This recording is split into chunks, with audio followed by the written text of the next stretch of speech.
because he's not in it yet. They just brought it here. Oh, he's going to fly out. He's flying in. And then going. He's flying out, but they bring the motorcade in case they have to. We're gonna have. How's that going to go? Well, if you look at the schedule, the White House schedule, Yeah, it was like 5. travel crew had to get there at 5. Yeah, I saw that. Really. So they're at Andrews, right? No, because they would just take a helicopter. No, they were just in the motor pool. They were just in the motorcade, I bet. They're in the motorcade, and he's flying from the South Lawn here. He's flying back to the South Lawn. There's the in-house pool, call time. Later, yeah.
In general. Yeah, he's been a few days. I guess I should just move some pictures over because we didn't get in. We didn't know this stuff. I'm just doing a bunch of stuff. The White House budget in about a couple of days.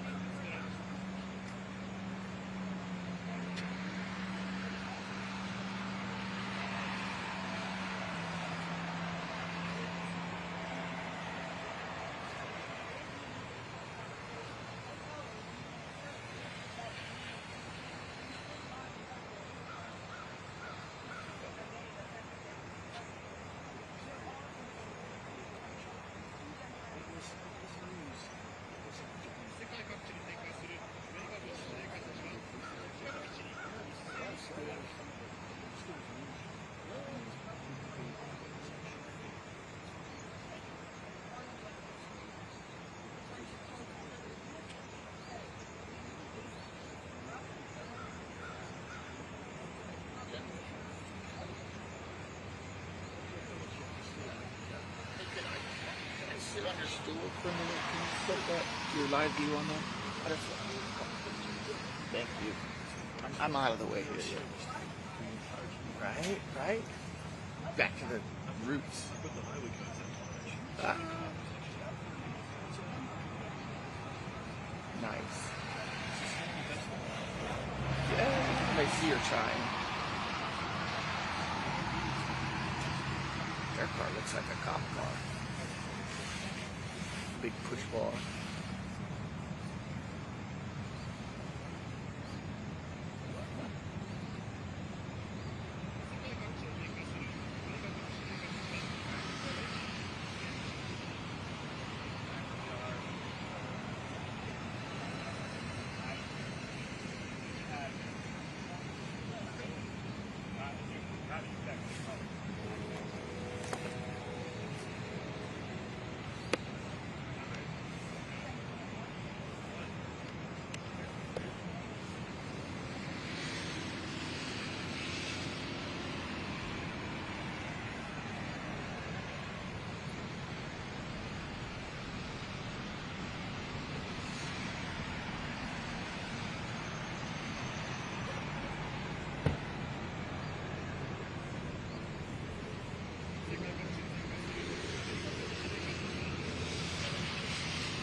I mean, I can't do much better than that. Yeah, that's the whole thing. Right. It's like the media coverage. I can't do The any sun. I can't do any better than that. Flip, flashing lights. I can't do any better. If the flashing lights is technically catch you someone blinking, can't you technically Could be on, could be off. Yeah, yeah. Really, you got some luck going there too. I'd rather be lucky than good any day. Yeah, lucky than dead. Lucky than good. Well, that too. I can do it straight. If I don't move the leg, it's okay.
But I mean, it'd be better than being wet.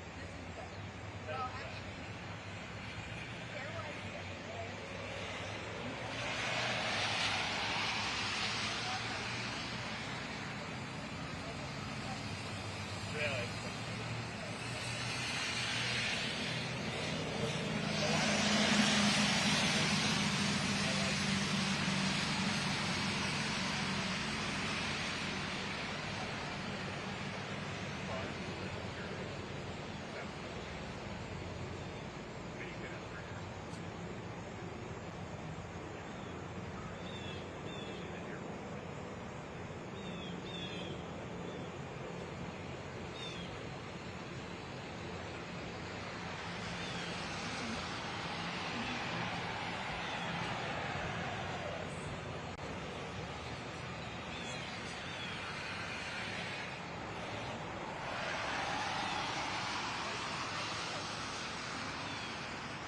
Still here in shot, right? And that's the. No, they should give you a heads up, right?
Huh?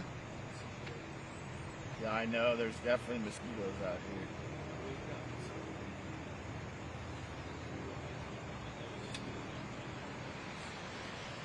Yeah.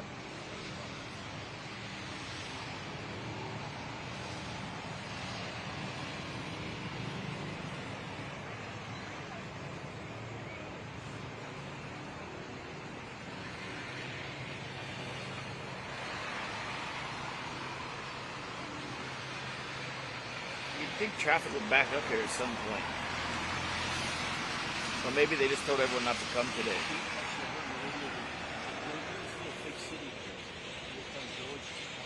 Yeah.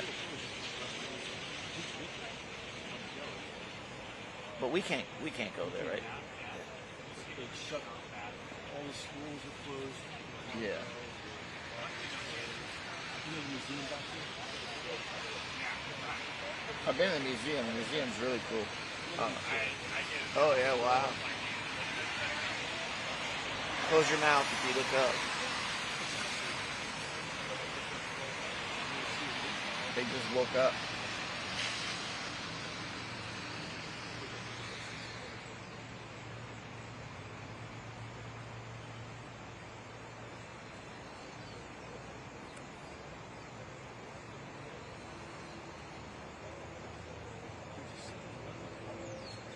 Yeah, I was already there.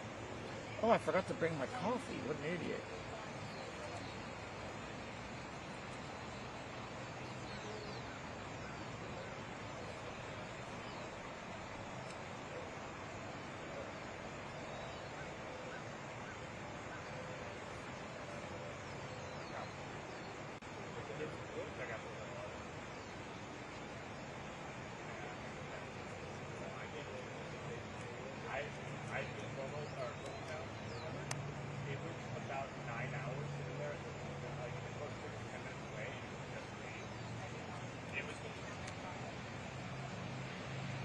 Like that for the road. It's the one here that off the right. I don't feel comfortable right.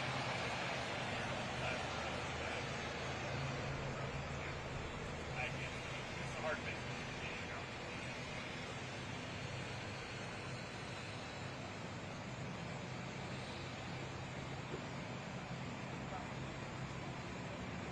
I like when they look good.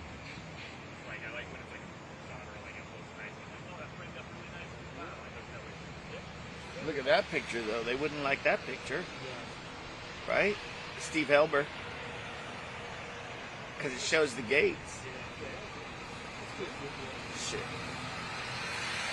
I don't think there's going to be any shortage of those 1 and 2s going in.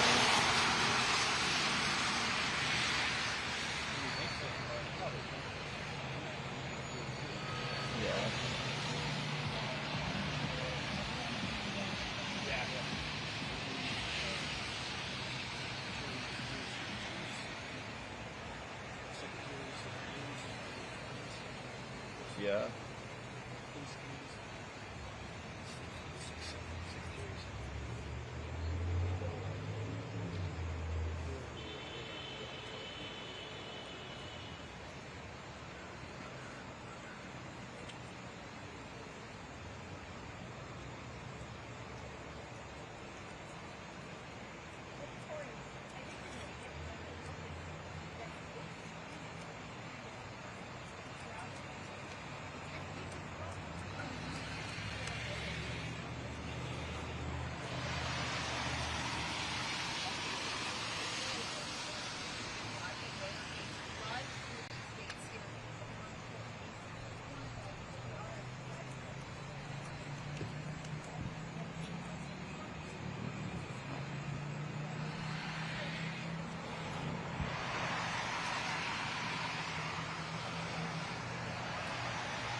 Huh? Jimmy's house? Not his house, no. I was at the courthouse.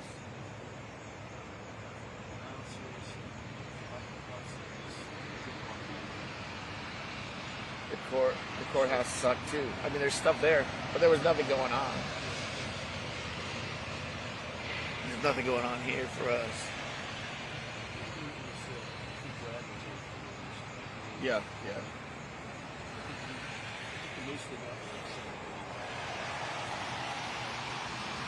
Yeah, no one spoke.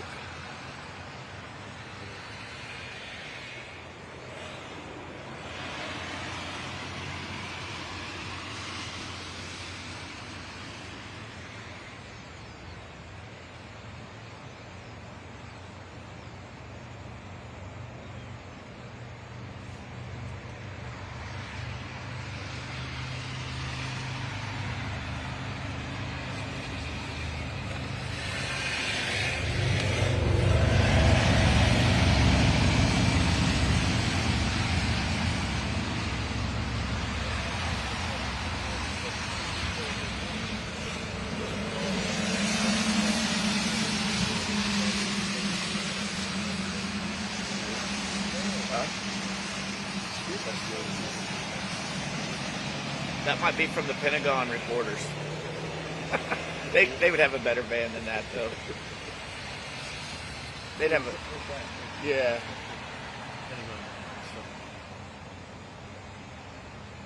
Might be cops. Yeah, you're right.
I saw him get to work.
standing.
Fucking mosquitoes, man.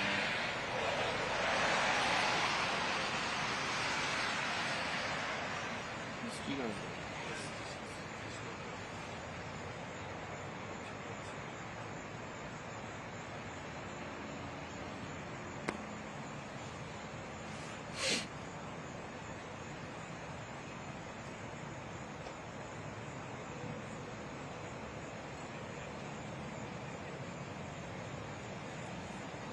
They're everywhere.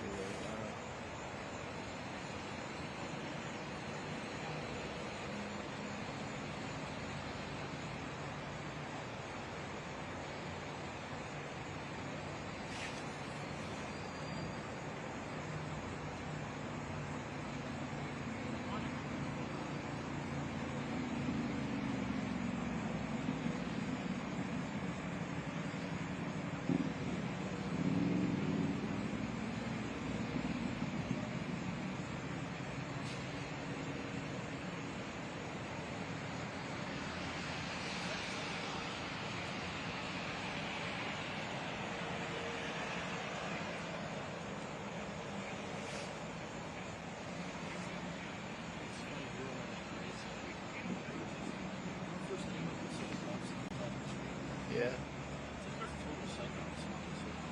Yeah. That's it. That's it, yeah. I couldn't see either because it was so bright and his eyes were, his lights were right at you.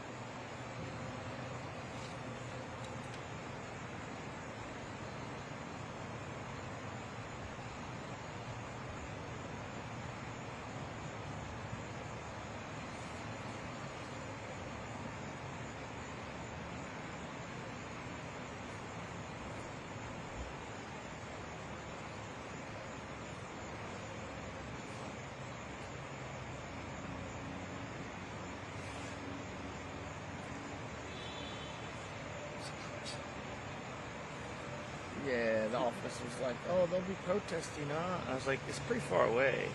This is in New York City.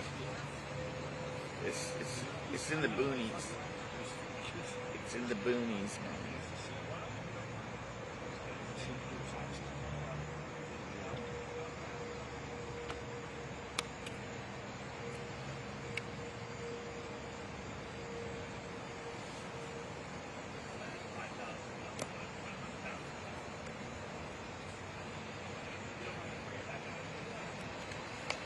Making me work even harder.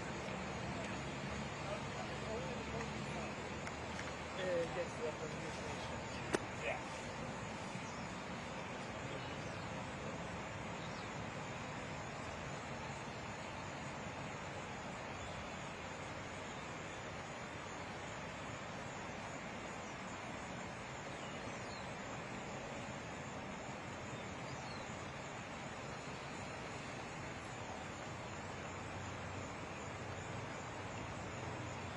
Seem to be bypassing this game.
include the things outside the frame.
And with an upside down American flag.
Hello,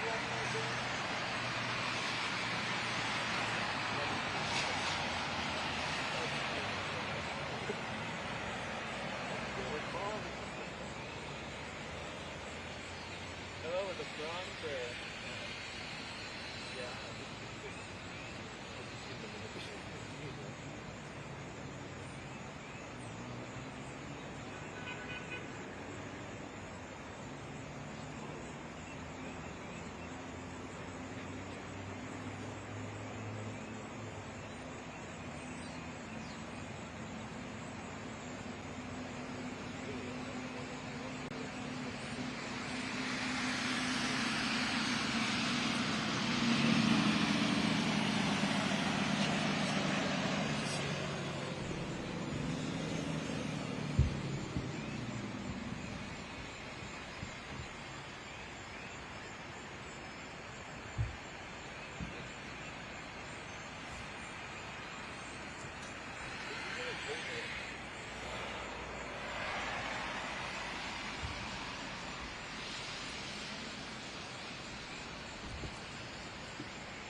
I'm surprised there's not more press out here.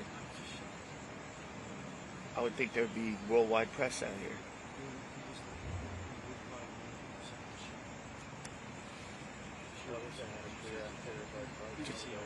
Just not like it used to be. Every U.S. general, every U.S. command here right now. You would think.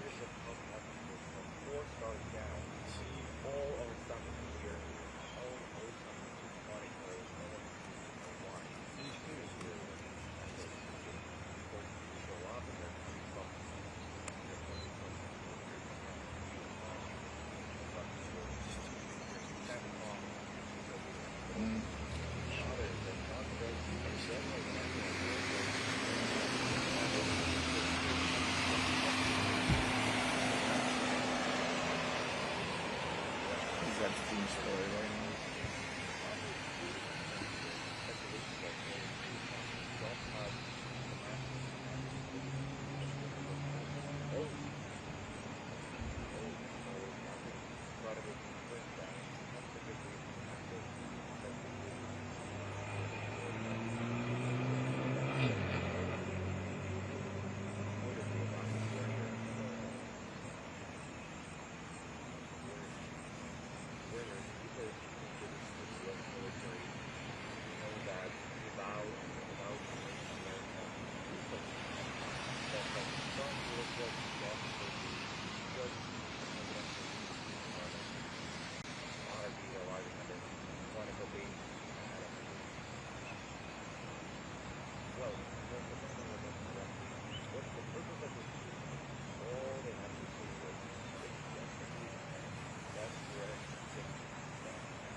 Ladies and gentlemen, please welcome the Chairman of the Joint Chiefs of Staff, General Dan Kane.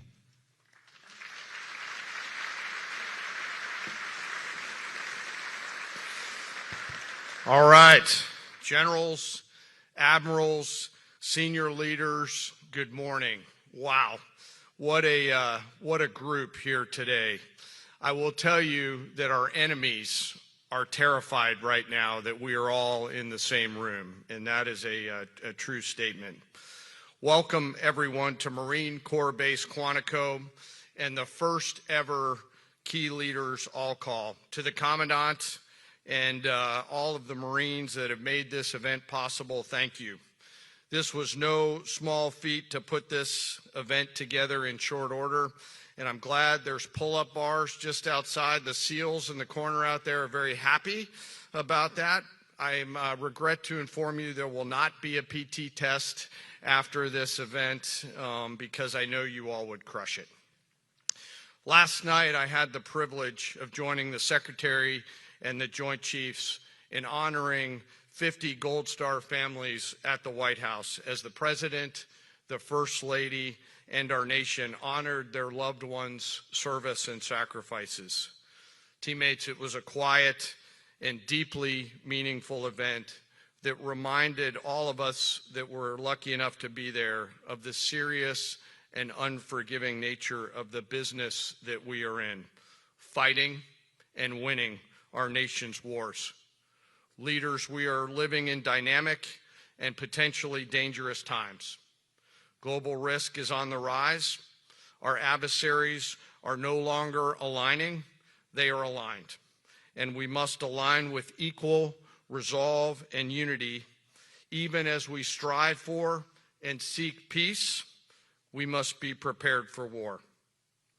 Now, more than ever, it is vital that we hear from our civilian leaders, understand where they're taking the department and the joint force, and today we have the unprecedented opportunity and honor to hear directly from the Secretary of War and our Commander-in-Chief.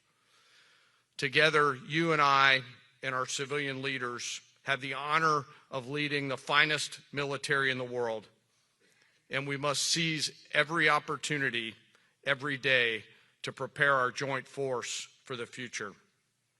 I am deeply humbled to serve with each and every one of you. And now it is my distinct honor to introduce our nation's Secretary of War, the Honorable Pete Hegseth.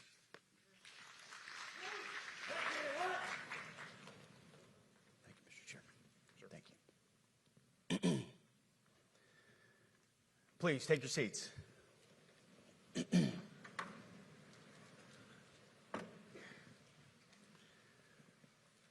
Well, Mr. Chairman, the Joint Chiefs, generals, admirals, commanders, officers, senior enlisted, NCOs, enlisted, and every member of our American military, good morning.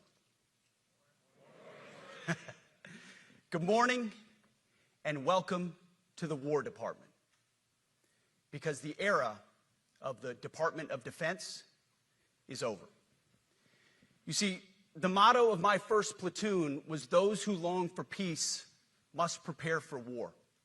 This is, of course, not a new idea. This crowd knows that. The origin dates to the 4th century Rome and has been repeated ever since, including by our first Commander-in-Chief, George Washington, the first leader of the War Department. It captures a simple yet profound truth. To ensure peace, we must prepare for war. From this moment forward, the only mission of the newly restored Department of War is this: warfighting, preparing for war and preparing to win, unrelenting and uncompromising in that pursuit. Not because we want war, no one here wants war, but it's because we love peace. We love peace for our fellow citizens. They deserve peace, and they rightfully expect us to deliver it. Our number one job, of course, is to be strong so that we can prevent war in the first place. The president talks about it all the time. It's called peace through strength. And as history teaches us, the only people who actually deserve peace are those who are willing to wage war to defend it. That's why pacifism is so naive and dangerous. It ignores human nature and it ignores human history. Either you protect your people and your sovereignty, or you will be subservient to something or someone. It's a truth as old as time. And since waging war is so costly in blood and treasure, we owe our republic a military that will win any war we choose or any war that is thrust upon us. Should our enemies choose foolishly to challenge us, they will be crushed by the violence, precision, and ferocity of the War Department. In other words, to our enemies, F-A-F-O.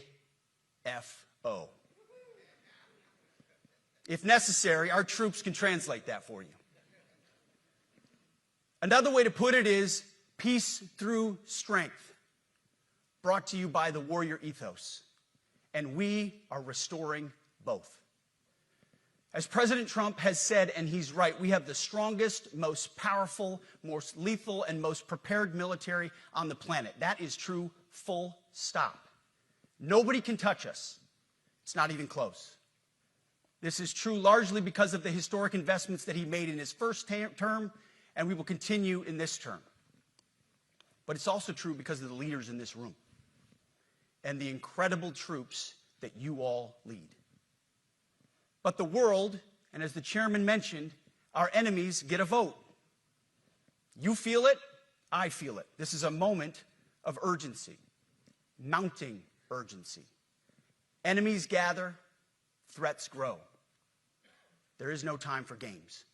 We must be prepared. If we're going to prevent and avoid war, we must prepare now. We are the strength part of peace through strength.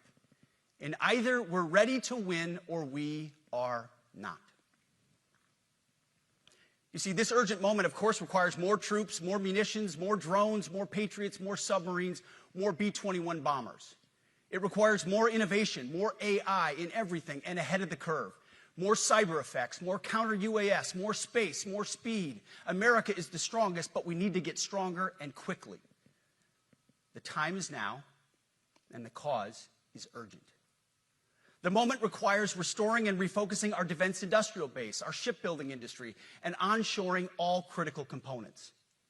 It requires, as President Trump has done, getting our allies and partners to step up and share the burden. America cannot do everything. The free world requires allies with real hard power, real military leadership, and real military capabilities. The War Department is tackling and prioritizing all of these things. And I'll be giving a speech next month that will showcase the speed, innovation, and generational acquisition reforms we are undertaking urgently. Likewise, the nature of the threats we face in our hemisphere and in deterring China is another speech for another day, coming soon. This speech today, as I drink my coffee, this speech today is about people. And it's about culture. The topic today is about the nature of ourselves. Because no plan, no program, no reform, no formation will ultimately succeed unless we have the right people and the right culture at the War Department. If I've learned one core lesson in my 8 months in this job, it's that personnel is policy. Personnel is policy. The best way to take care of troops is to give them good leaders committed to the warfighting culture of the department. Not perfect leaders, good leaders. Competent, qualified, professional, agile, aggressive, innovative, risk-taking, apolitical, faithful to their oath and to the Constitution. Eugene Sledge, in his World War II memoir, wrote, quote, "War is brutish, inglorious, and a terrible waste. Combat leaves an indelible mark on those who are forced to endure it. The only redeeming factors are my comrades' incredible bravery and their devotion to each other. In combat, there are thousands of variables, as I learned in Iraq and Afghanistan, and as so many of you did in so many more places. Leaders can only control about 3 of them. You control how well you're trained, mostly how well you're equipped, and the last variable is how well you lead. After that, you're on your own. Our warfighters are entitled to be led by the best and most capable leaders. That is who we need you all to be. Even then, in combat, even if you do everything right, you may still lose people because the enemy always gets a vote. We have a sacred duty to ensure that our warriors are led by the most capable and qualified combat leaders. This is one thing you and I can control, and we owe it to the force to deliver it. For too long, we have simply not done that. The military has been forced by foolish and reckless politicians to focus on the wrong things. In many ways, this speech is about fixing decades of decay. Some of it obvious, some of it hidden. Or as the chairman has put it, we are clearing out the debris, removing the distractions, clearing the way for leaders to be leaders. You might say we're ending the war on warriors. I heard someone wrote a book about that. For too long, we've promoted too many uniformed leaders for the wrong reasons, based on their race, based on gender quotas, based on historic so-called firsts. We've pretended that combat arms and non-combat arms are the same thing. We've weeded out so-called toxic leaders under the guise of double-blind psychology assessments, promoting risk-averse, go-along-to-get-along conformists instead. You name it, the department did it. Foolish and reckless political leaders set the wrong compass heading, and we lost our way. We became the woke department, but not anymore. Right now, I'm looking out at a sea of Americans who made a choice when they were young men and young women to do something most Americans will not, to serve something greater than yourselves, to fight for God and country, for freedom and the Constitution. You made a choice to serve when others did not, and I commend you. You are truly the best of America. But this does not mean, and this goes for all of us, that our path to this auditorium on this day was a straight line, or that the conditions of the formations we lead are where we want them to be. You love your country, and we love this uniform, which is why we must do better. We just have to be honest. We have to say with our mouths what we see with our eyes, to just tell it like it is in plain English, to point out the obvious things right in front of us. That's what leaders must do. We cannot go another day without directly addressing the plank in our own eye, without addressing the problems in our own commands and in our own formations. This administration has done a great deal from day one to remove the social justice, politically correct, and toxic ideological garbage that had infected our department, to rip out the politics. No more identity months, DEI offices, dudes in dresses. No more climate change worship. No more division, distraction, or gender delusions. No more debris. As I've said before, and will say again, we are done with that shit. I've made it my mission to uproot the obvious distractions that made us less capable and less lethal. That said, the War Department requires the next step. Underneath the woke garbage is a deeper problem, and a more important problem that we are fixing and fixing fast. Common sense is back at the White House, so making the necessary changes is actually pretty straightforward. President Trump expects it. And the litmus test for these changes is pretty simple. Would I want my eldest son, who is 15 years old, eventually joining the types of formations that we are currently wielding? If in any way the answer to that is no, or even yes, but, then we're doing something wrong. Because my son is no more important than any other American citizen who dons the cloth of our nation. He is no more important than your son. All precious souls made in the image and likeness of God.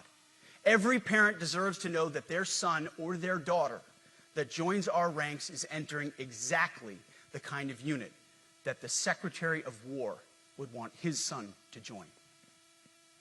Think of it as the golden rule test. Jesus said, "Do unto others that which you would have done unto yourself." It's the ultimate simplifying test of truth. The new War Department golden rule is this: do unto your unit as you would have done unto your own child's unit. Would you want him serving with fat or unfit or undertrained troops?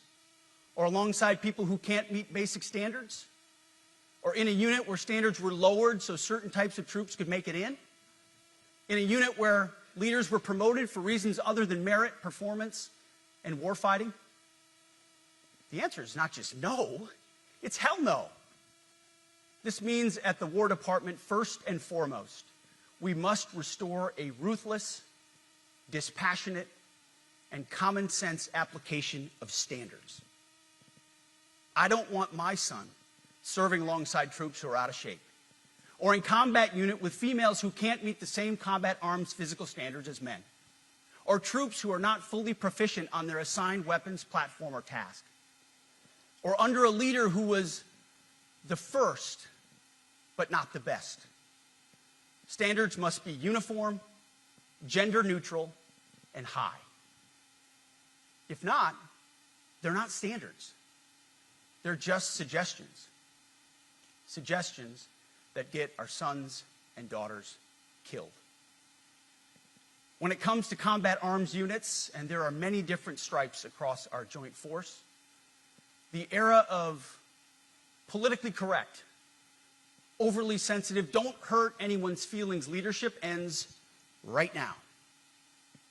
At every level, either you can meet the standard, either you can do the job, either you are disciplined, fit, and trained, or you are out.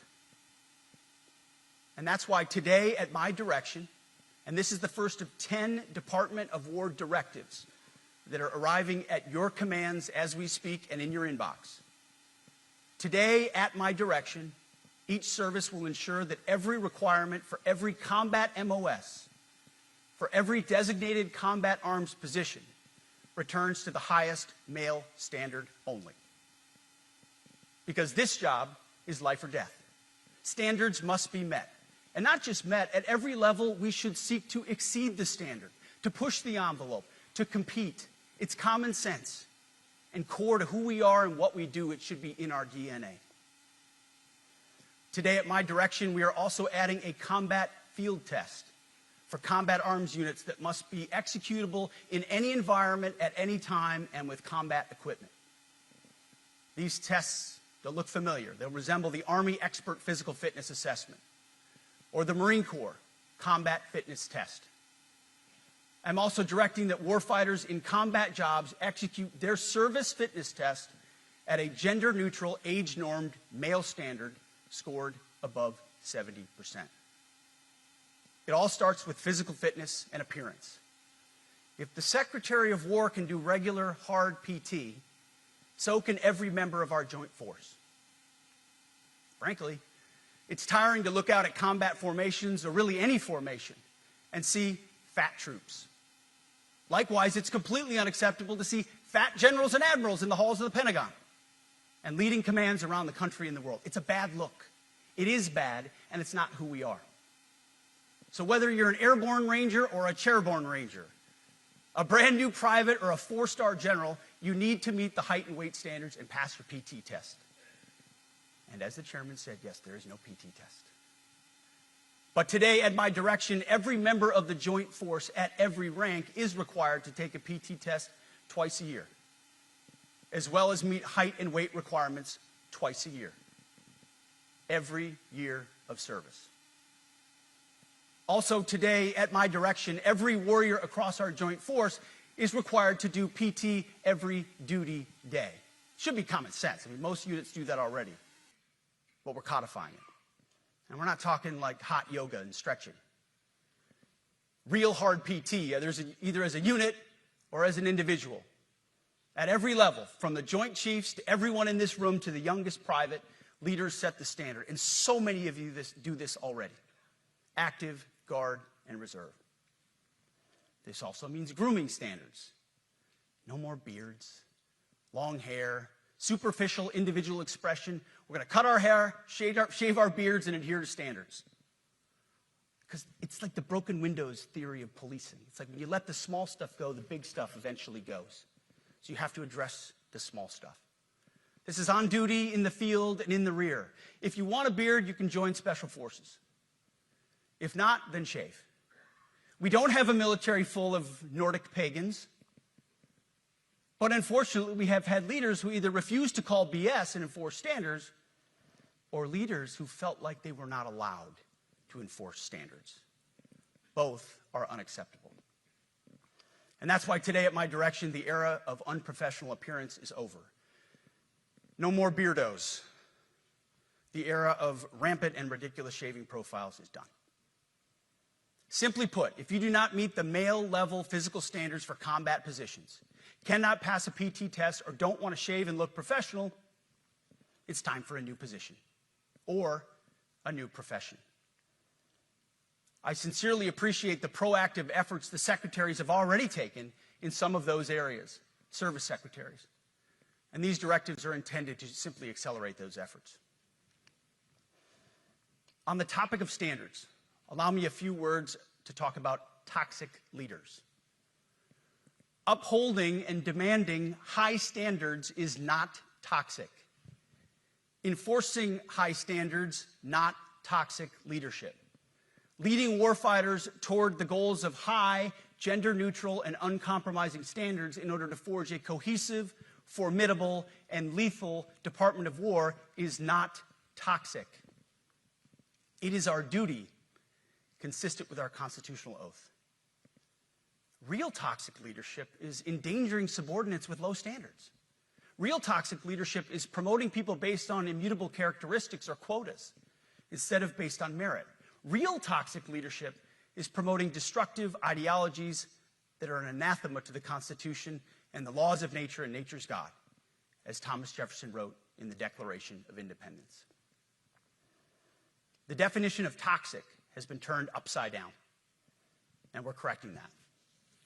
That's why today, at my direction, we're undertaking a full review of the department's definitions of so-called toxic leadership, bullying, and hazing, to empower leaders to enforce standards without fear of retribution or second guessing. Of course, you can't do like nasty bullying and hazing. We're talking about words like bullying and hazing and toxic. They've been weaponized and bastardized inside our formations, undercutting commanders and NCOs. No more. Setting, achieving, and maintaining high standards is what you all do. And if that makes me toxic, then so be it. Second, today at our direction, we're ensuring that every service, every unit, every schoolhouse, and every form of professional military education conduct an immediate review of their standards. Now, we've done this in many places already, but today it goes across the entire Department of War.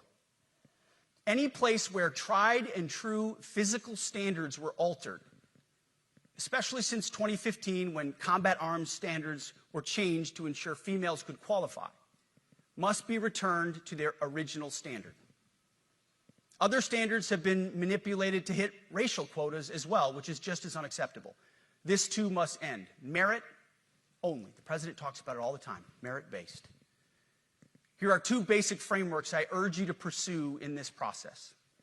Standards I call, my staff's heard all about them, the 1990 test and the E6 test. The 1990s test is simple. What were the military standards in 1990? And if they have changed, tell me why. Was it a necessary change based on the evolving landscape of combat? Or was the change due to a softening, weakening, or gender-based pursuit of other priorities?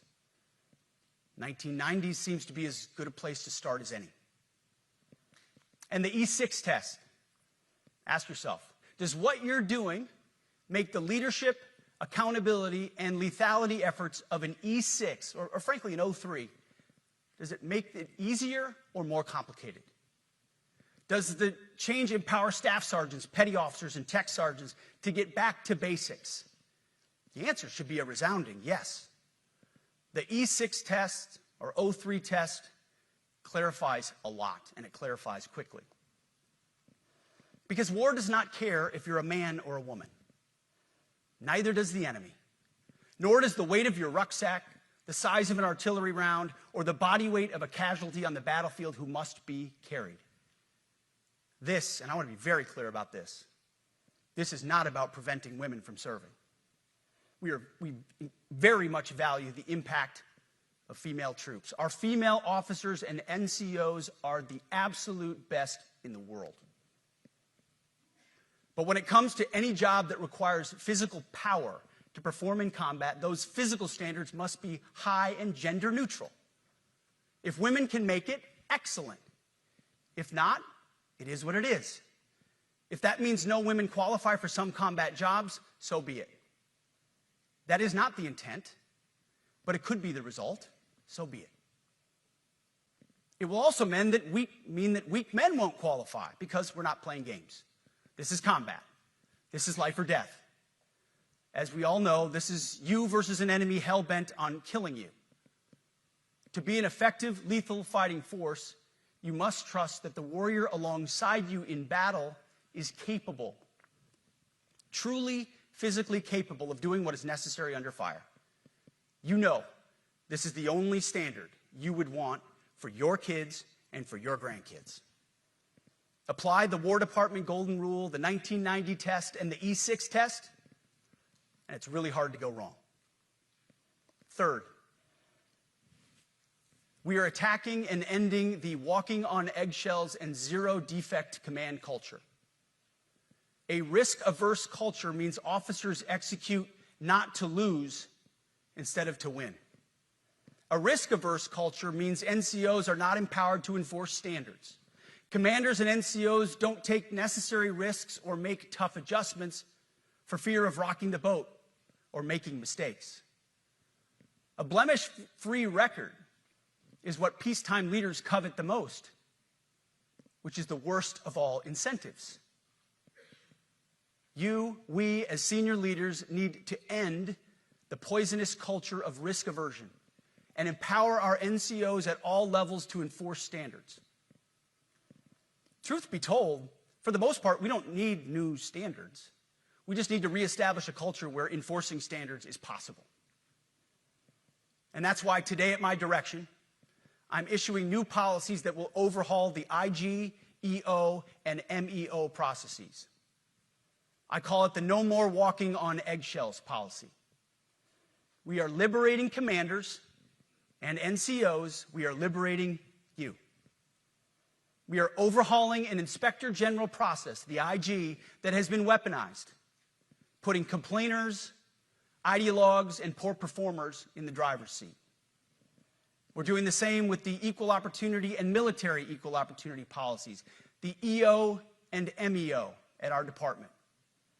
No more frivolous complaints, no more anonymous complaints, no more repeat complainants, no more smearing reputations, no more endless waiting, no more legal limbo, no more sidetracking careers, no more walking on eggshells. Of course, being a racist has been illegal in our formation since 1948. The same goes for sexual harassment. Both are wrong and illegal. Those kinds of infractions will be ruthlessly enforced. But telling someone to shave or get a haircut or to get in shape or to fix their uniform or to show up on time or to work hard, that's exactly the kind of discrimination we want. We are not civilians. You are not civilians. You are set apart for a distinct purpose. So we, as a department, need to stop acting and thinking like civilians and get back to basics and put the power back in the hands of commanders and NCOs. Commanders and NCOs who make life and death decisions. Commanders and NCOs who enforce standards and ensure readiness. Commanders and NCOs who in this War Department have to look in the mirror and they have to pass the golden rule test. My kids, your kids, America's sons and daughters. So I urge you all here today and those watching, take this guidance and run with it. The core of this speech is the 10 directives we're announcing today. They were written for you, for Army leadership, for Navy leadership, for Marine Corps leadership, for Air Force leadership, Space Force leadership. These directives are designed to take the monkey off your back and put you, the leadership, back in the driver's seat. Move out with urgency because we have your back. I have your back. And the Commander-in-Chief has your back. And when we give you this guidance, we know mistakes will be made. It's the nature of leadership. But you should not pay for earnest mistakes for your entire career. And that's why today, at my direction, we're making changes to the retention of adverse information on personnel records that will allow leaders with forgivable, earnest, or minor infractions to not be encumbered by those infractions in perpetuity. People make honest mistakes, and our mistakes should not define an entire career. Otherwise, we only try not to make mistakes, and that's not the business we're in. We need risk takers and aggressive leaders and a culture that supports you. Fourth, at the War Department, promotions across the Joint Force will be based on one thing: merit. Colorblind, gender-neutral, merit-based. The entire promotion process, including evaluations of warfighting capabilities, is being thoroughly re-examined. We've already done a lot in this area, but more changes are coming soon. We'll promote top-performing officers and NCOs faster and get rid of poor performers more quickly. Evaluations, education, and field exercises will become real evaluations, not box checks, for every one of us at every level.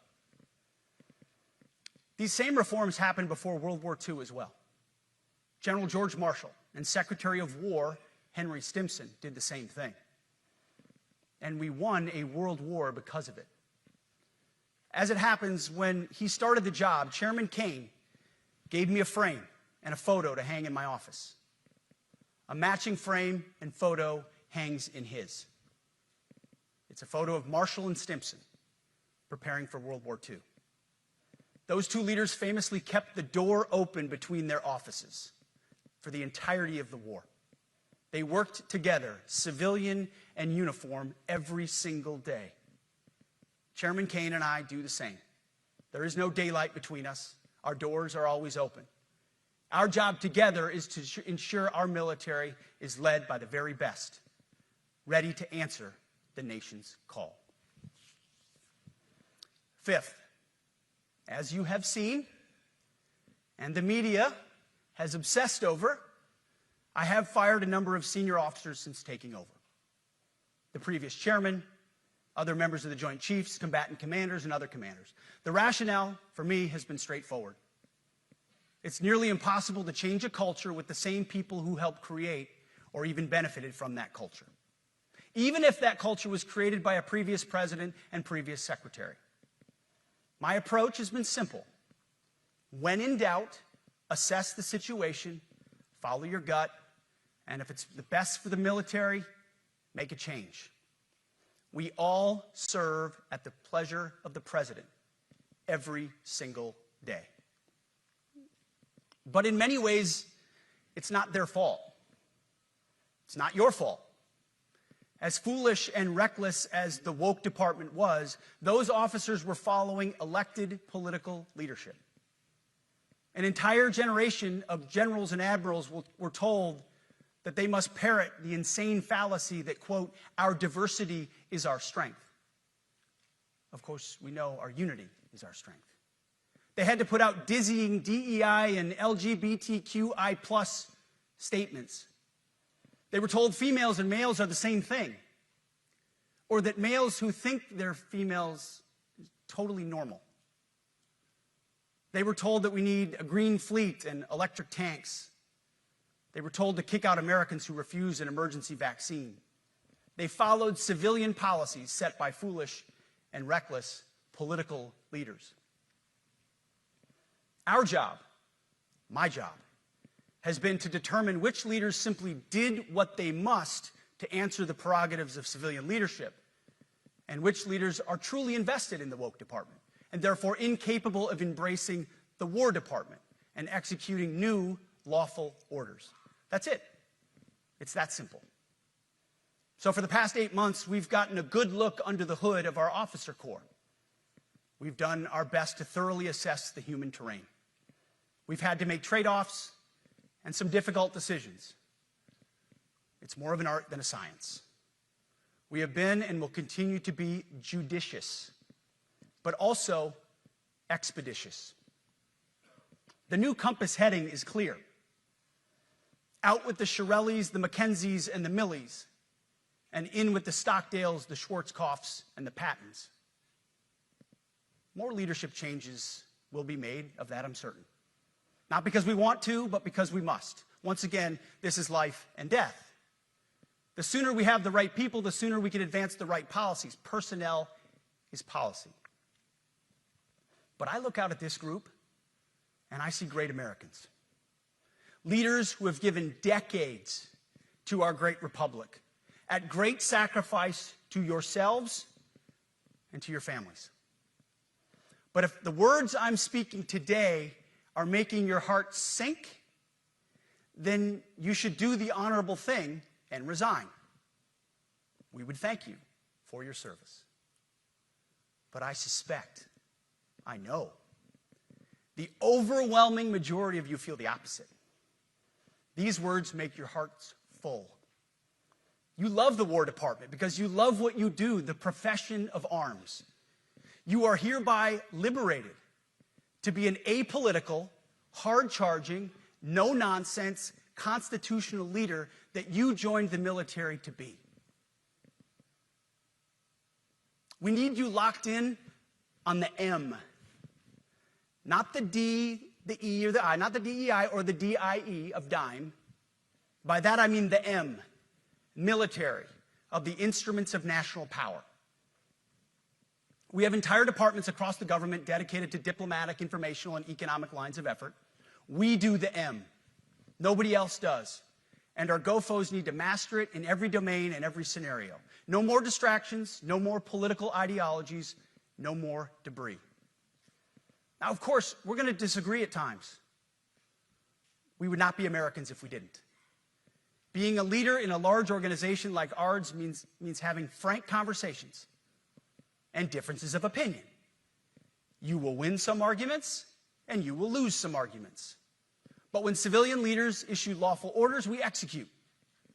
We are professionals in the profession of arms. Our entire constitutional system is predicated upon this understanding. Now, it seems like a small thing, but it's not. This includes as well the behavior of our troops online. To that end, I want to thank and recognize the services for their new proactive social media policies. Use them. Anonymous, online, or keyboard complaining is not worthy of a warrior. It's cowardice masquerading as conscience. Anonymous, unit-level social media pages that trash commanders, demoralize troops, and undermine unit cohesion must not be tolerated. Again, O3s, E6s. Sixth, we must train and we must maintain. Any moment that we are not training on our mission or maintaining our equipment is a moment we are less prepared for preventing or winning the next war. That is why today, at my direction, we are drastically reducing the ridiculous amount of mandatory training that individuals and units must execute. We've already ended the most egregious. Now we're giving you back real time. Less PowerPoint briefings and fewer online courses, more time in the motor pool, and more time on the range. Our job is to make sure you have the money, equipment, weapons, and parts to train and maintain, and then you take it from there. You all know this because it's common sense. The tougher and the higher the standards in our units, the higher the retention rates in those units. Warriors want to be challenged. Troops want to be tested. When you don't train and you don't maintain, you demoralize. And that's when our best people decide to take their talents to the civilian world.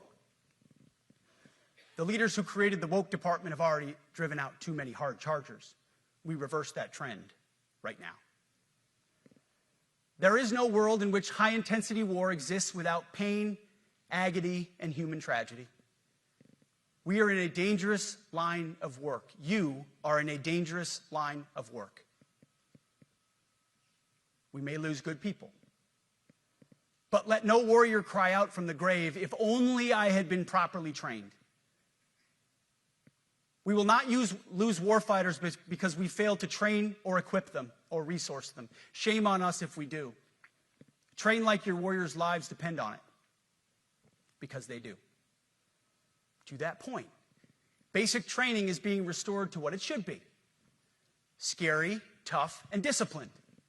We're empowering drill sergeants to instill healthy fear in new recruits, ensuring that future warfighters are forged. Yes, they can shark attack, they can toss bunks, they can swear, and yes, they can put their hands on recruits. This does not mean they can be reckless or violate the law, but they can use tried and true methods to motivate new recruits, to make them the warriors they need to be. Back to basics at basic as well. Of course, and you know this, basic training is not where mission readiness should end. The nature of the evolving threat environment demands that everyone, in every job, must be ready to join the fight if needed. A core credo of the Marine Corps is every Marine a rifleman. It means that everyone, regardless of MOS, is proficient enough to engage an enemy threat at sea, in the air, or in a so-called rear area. We need to ensure that every member of our uniformed military maintains baseline proficiency in basic combat skills, especially because the next war, like the last, will likely not have a rear area. Finally, as President Trump rightly pointed out when he changed the department name, the United States has not won a major theater war since the name was changed to the Department of Defense in 1947. One conflict stands out in stark contrast: the Gulf War. Why? Well, there's a number of reasons, but it was a limited mission with overwhelming force and a clear end state. But why did we execute and win the Gulf War the way we did in 1991? There's two overwhelming reasons. One was President Ronald Reagan's military buildup gave an overwhelming advantage. And two, military and Pentagon leadership had previous formative battlefield experiences. The men who led this department during the Gulf War were mostly combat veterans of the Vietnam War. They said never again to mission creep or nebulous end states. The same holds true today. Our civilian and military leadership is chock full of veterans from Iraq and Afghanistan who say never again to nation building and nebulous end states. This clear-eyed view, all the way in the White House, combined with President Trump's military buildup, postures us for future victories if, and we will, and when we embrace the War Department. And we must. We are preparing every day. We have to be prepared for war, not for defense. We're training warriors, not defenders. We fight wars to win, not to defend. Defense is something you do all the time. It's inherently reactionary and can lead to overuse, overreach, and mission creep. War is something you do sparingly, on our own terms, and with clear aims. We fight to win. We unleash overwhelming and punishing violence on the enemy. We also don't fight with stupid rules of engagement. We untie the hands of our warfighters to intimidate, demoralize, hunt, and kill the enemies of our country. No more politically correct and overbearing rules of engagement. Just common sense, maximum lethality, and authority for warfighters. That's all I ever wanted as a platoon leader. And it's all my E6 squad leaders ever wanted, back to that E6 rule. We let our leaders fight their formations, and then we have their back. It's very simple, yet incredibly powerful. A few months ago, I was at the White House when President Trump announced his Liberation Day for America's trade policy. It was a landmark day. Well, today is another Liberation Day. The liberation of America's warriors, in name, in deed, and in authorities. You kill people and break things for a living. You are not politically correct and don't necessarily belong always in polite society. We are not an army of one. We are a joint force of millions of selfless Americans. We are warriors. We are purpose-built, not for fair weather, blue skies, or calm seas. We were built to load up in the back of helicopters, 5 tons, or Zodiacs in the dead of night, in fair weather or foul, to go to dangerous places, to find those who would do our nation harm, and deliver justice on behalf of the American people in close and brutal combat if necessary. You are different. We fight not because we hate what's in front of us. We fight because we love what's behind us. You see, the Ivy League faculty lounges will never understand us, and that's okay, because they could never do what you do. The media will mischaracterize us, and that's okay, because deep down they know the reason they can do what they do is you. In this profession, you feel comfortable inside the violence so that our citizens can live peacefully. Lethality is our calling card, and victory our only acceptable end state. In closing, a few weeks ago, at our monthly Pentagon Christian prayer service, I recited a commander's prayer. It's a simple yet meaningful prayer for wisdom for commanders and leaders.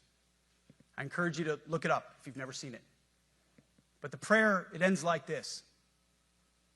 And most of all, Lord, please keep my soldiers safe. Lead them, guide them, protect them, watch over them. And as you gave all of yourself for me, help me give all of myself for them. And amen. I have prayed this prayer many times since I've had the privilege of being your secretary. And I will continue to pray this prayer for each of you as you command and lead our nation's finest. Go forth and do good things, hard things. President Trump has your back, and so do I. And you'll hear from him shortly. Move out and draw fire, because we are the War Department. Godspeed. Room, attention.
Ladies and gentlemen, the Secretary of War.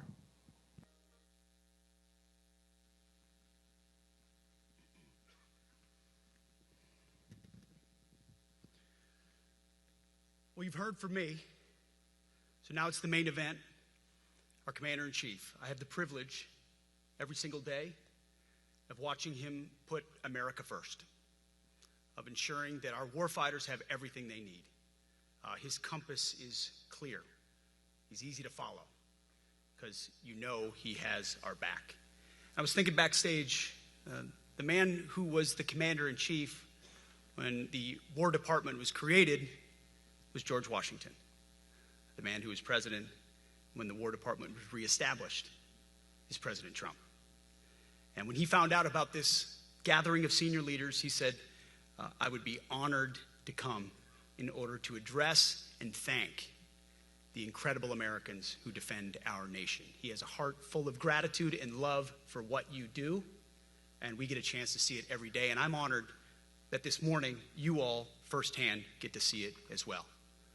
So ladies and gentlemen, join me in welcoming the 45th and 47th President of the United States, our Commander-in-Chief, Donald J. Trump.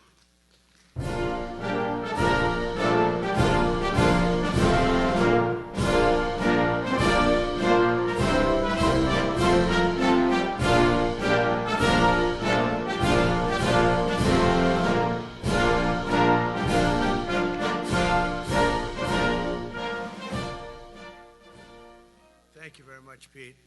Great job you're doing, too. Fantastic job. I've never walked into a room so silent before. This is very... Oh, don't laugh. Don't laugh. You're not allowed to do that. You know what? Just have a good time. And if you want to applaud, you applaud. And if you want to do anything you want, you can do anything you want. And if you don't like what I'm saying, you can leave the room. Of course, there goes your rank. There goes your future. But you just feel nice and loose, okay? Because we're all on the same team. And I was told that, sir, you won't hear a murmur in the room. I said, we got to loosen these guys up a little bit. So you just have a good time. But I want to thank Secretary Hegseth and General Kane, General Raisin Kane for a reason, they call him that. When I heard his name, I said, you're the guy I'm looking for. The Joint Chiefs of Staff and so many others in this room who together represent the greatest and most elite fighting force in the history of the world, the United States military. We're very proud of our military. I rebuilt the military during my first term. It's one of the greatest achievements. We had the greatest economy in history, and I built the military. Those are the two things I say more than anything else. And I also kept us safe at the borders. We had very good borders. We didn't have people coming in from jails and prisons and everything like took place over the last 4 years. They'll never forget what happened to this country over the last 4 years with the incompetence. There could be no higher honor than to serve as your Commander-in-Chief. It is a great honor. I look at you, you're just incredible people. Central casting, I might add. To each and every one of you, I thank you for your unwavering devotion to the armed forces and to the country that we've all sworn a sacred oath to defend. We all have that oath, every one of us. I'm thrilled to be here this morning to address the senior leadership of what is once again known around the world as the Department of War. I know Pete spoke about it. He gave a great speech, I thought. Great speech. I don't want him to get so good. I hate that. You know? No, I hate it. I almost fired him. I said, you can't. I don't want to go on after that. No, he gave a great speech, but he talked about Department of War. We were sitting there. I said, didn't it used to be called the Department of War? And he goes, yes, sir. They changed it like in the early 50s. So we won the First World War. We won the Second World War. We won everything in between and everything before that. We only won. And then we went, in a way, woke. That was probably the first sign of wokeness. And we changed it to defense instead of war. And I said, what do you think? How do you think if we changed it back? Would that be a nice idea?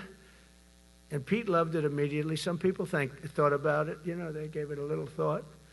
But in the end, we did it. And I have to be honest, it's so popular. I thought it would be met with fury on the left.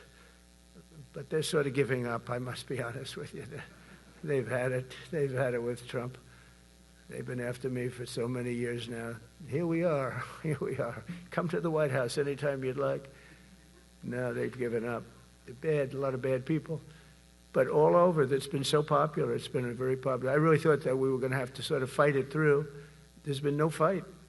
There's been no fight. Like what I called the Gulf of America, the Gulf of America, because to me it was always the Gulf of America. I could never understand. We have 92% of the frontage. And for years, actually 350 years, they were there before us. It was called the Gulf of Mexico. I just had this idea. I'm looking at a map. I'm saying, we have most of the frontage. Why is it Gulf of Mexico? Why isn't it the Gulf of America? And I made the change, and it went smoothly. I mean, we had a couple of fake news outlets that refused to make the change. And then one of them, AP, took us to court, and we won. And the judge, who was a somewhat liberal judge, said, the name is the Gulf of America, because AP refused to call it the Gulf of America. They wrote, they're not a good outfit, by the way. They call it the Gulf of Mexico. I said, no, the Gulf of America is the name. And the judge actually said that, in fact, you can't even go into the room because what you're doing is not appropriate. The name is the Gulf of America. Google Maps changed the name. Everybody did, but AP wouldn't, and then we won in court. How about that? Isn't that so cool? The Secretary Hegseth beautifully described the name change reflects far more than the shift in branding. It's really a historic reassertion of our purpose and our identity and our pride. That's when we go with the word war. And you know, we want war because we want to have no wars, but you have to be there, and you know, sometimes you have to do it. I have settled so many wars since we're here almost 9 months, and I've settled 7, and yesterday we might have settled the biggest of them all, although I don't know. Pakistan, India was very big. Both nuclear powers, I settled that. But yesterday could be the settlement in the Middle East. That hasn't happened for 3,000 years. I said, how long have you been fighting? 3,000 years, sir. That's a long time. But we got it, I think, settled. We'll see. Hamas has to agree. And if they don't, it's going to be very tough on them, but it is what it is. But all of the Arab nations, Muslim nations have agreed. Israel has agreed. It's an amazing thing. It just came together.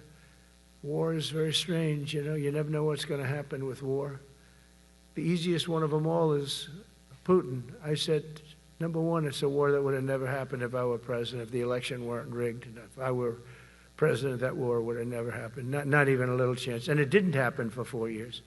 But I knew Putin very well, and I thought that would be easy because I know him so well.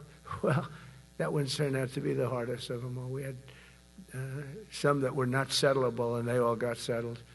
So if this works out, that we did yesterday with the Middle East, then that's more than a war. That's lots of wars. That's all combined. That's a lot of wars. Many of you were over there in many different capacities in many different countries. That's a big part of the earth. But if that works out, it would be 8+. I'm going to give myself 2 or 3 for that one. And then we just have the one to settle, and we have to settle it up with President Putin and Zelensky. Got to get them together and get it done. But the only way we can do that is through strength. I mean, if we were weak, they wouldn't even take my phone call. But we have extreme strength. We had the horror show in Afghanistan, which is really the reason I think that Putin went in. He saw that horror show by Biden and his team of incompetent people. And that showed, I think it gave him a path in. I wasn't there any longer. I watched that, and it was so horrible. I think it was the most embarrassing day in the history of our country. And now we're back. And that's it. We're not going to have any of that crap happen, I can tell you. That was terrible, so terrible. Together we're reawakening the warrior spirit, and this is a spirit that won and built this nation. And from the cavalry that tamed the Great Plains to the ferocious, unyielding power of Patton Bradley and the great General Douglas MacArthur. These are all great men. In this effort, we're a team, and so my message to you is very simple. I am with you, I support you, and as president, I have your backs 100%. You'll never see me even waver a little bit. It's the way it is. And that includes our great police officers and firemen and all of these people that are doing so well. Together over the next few years, we're going to make our military stronger, tougher, faster, fiercer, and more powerful than it has ever been before. I rebuilt our nuclear, as you probably know, but we'll upgrade that also and just hope we never have to use it. We have to hope we never have to use it, because the power of that is so incredible. I see things, I don't think they'd show it to you. I really wouldn't want them to show it to you. But when you see the result of what's left, you never want to use that. Never, never, ever.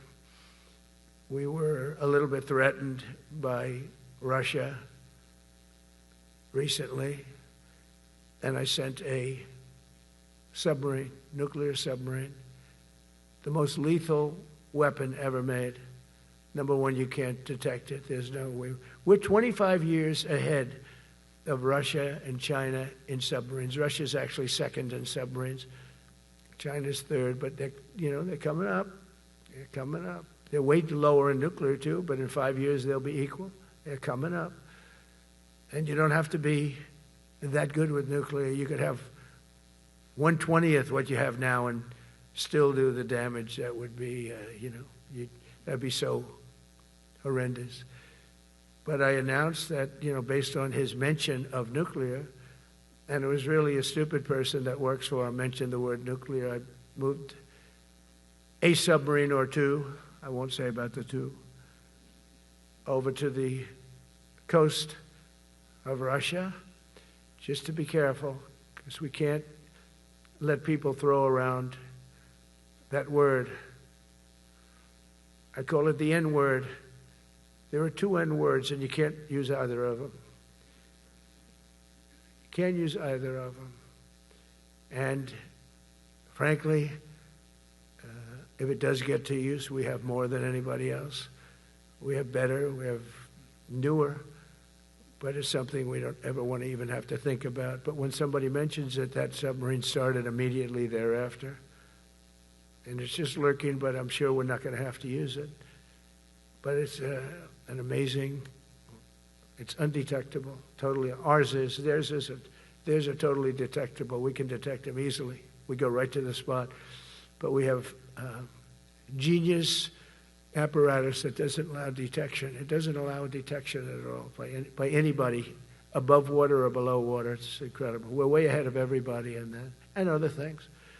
As a result of the exciting renewal of the spirit of our armed forces, and that's what it is. It's really reaching that spirit, unprecedented heights. Over the past 8 months, new enlistments, I'm so proud of this, have surged to record highs, the highest we've ever had. And we used to have recruiting shortages. If you remember, about a year and a half ago, I was at the beginning stage of a campaign, and things came out that you couldn't get people to join the armed forces. And by the way, the police also. Fire department. I always put the fire department in because they're great. They're great. And I got 95% of their vote, too. That helps. When you get 95% of their vote, you always have to mention them. But they're great. And they're brave in our inner cities, which we're going to be talking about, because it's a big part of war now. It's a big part of war. But the firemen go up in ladders, and you have people shooting at them while they're up in ladders. I don't even know if anybody heard that. And I said, don't talk about it much, but I think you have to. Our firemen are incredible. They're up in one of these ladders that goes way up to the sky, rescuing people, and you have animals shooting at them, shooting bullets at firemen that are way up in death territory. You fall off that ladder, it's over. It's over. They don't even have to inspect you when you hit the ground. And you have people shooting bullets at them in some of these inner cities. We're not going to let that happen. So I always mention the firemen because that's actually a big problem we have. They are unbelievable. Like you, they're unbelievable people. For the first time on record in 2025, the Navy, Air Force, and Space Force all met or surpassed their recruiting goals 3 months early. That never happened before. And the Army did even better. Congratulations, Army. They met everything. And these were the highest standards because we're making it larger. So these were much higher standards than you had 4 years ago, 3 years ago, during the sleepy Joe Biden era. And the Army did it 4 months early. And you remember, a year and a half ago, they said the big stories that we're way behind with the Army, Air Force, the Navy, the Marines. We're way behind, Coast Guard. And even Space Force. I love Space Force because that was my creation. You know, when you create something, I love it. And the people we put in there were good. I got that right. We put in great people initially, and we've really dominated. We really dominate in that sphere now. We're way behind China and Russia, and now we dominate. Space Force turned out to be a very important thing. I said from the beginning, you know, when Biden came into office, he wanted to terminate it. He said, and this thing called Space Force, so we could get rid of that. And he got hammered by the people in this room for even suggesting it, because it's very important, one of the most important. And as time goes by, it'll get more and more important. But we're now at 106% of our recruiting targets for the year, and that's the best in far more than a generation. And for the Marines, morale is so strong that the Marine Corps will meet its 2026 retention targets before the end of October, which never happens. And that's the earliest it's ever happened in the history of our country. And it makes you feel good, you know. I felt guilty. I'd go make a speech in front of never people like you. You are the leaders, but people, soldiers. And I felt embarrassed because there'd be stories about, you know, we couldn't fill up our Army, Navy, Air Force. We couldn't fill them up. And it was headlines. It was during Biden's 4 years. The auto pen, I call him the auto pen. It's, how would you like to have your thing signed by an auto pen? You know, when I have a general and I have to sign for a general because we have beautiful paper, the gorgeous paper, I said throw a little more gold on it. They deserve it. I want the A paper, not the D paper. We used to sign a piece of garbage. I said, this man's going to be a general, right? Yeah. I don't want to use this. I want to use the big, beautiful, firm paper. I want to use the real gold writing when you talk about the position, and they're beautiful. And but how would you like to have that where some kid sitting in the back office is having it signed with an auto pen? I thought about it, and I thought about you people first, admirals, generals. I said, somebody works his whole life. He gets into maybe the academies or wherever, but however you got there, and you go through years of work, and now you become an admiral or a general or whatever. And when you do, the President of the United States signs your commission, as you know, and that commission is beautifully displayed. And I sign it. Actually, I love my signature. I really do. Everyone loves my signature. But I signed it very proudly, and I always think to myself, how can you have an auto pen sign this? It's just so disrespectful. To me, it's just totally disrespectful. And it turned out that almost everything he did was signed by auto pen, except for when he gave his son, Hunter, pardon. He signed that one. And that's actually the worst signature I've ever seen. That was the bad. The auto pen looks much better. But as leaders, our commitment to every patriot who put on the uniform is to ensure that American military remains the most lethal and dominant on the planet, not merely for a few years, but for the decades and generations to come, for centuries. We must be so strong that no nation will dare challenge us, so powerful that no enemy will dare threaten us, and so capable that no adversary can even think about beating us. And we've had it recently. I had India and Pakistan were going at it, and I called them both. And in this case, I used trade. I'm not going to trade with you. Used to two nuclear nations, big nuclear. And no, you cannot do that. I said, yes, I can. You go into this frickin' war that I'm hearing about. You know, actually, they just shot down 7 planes. 7 planes, it was starting. There was a lot of bad blood.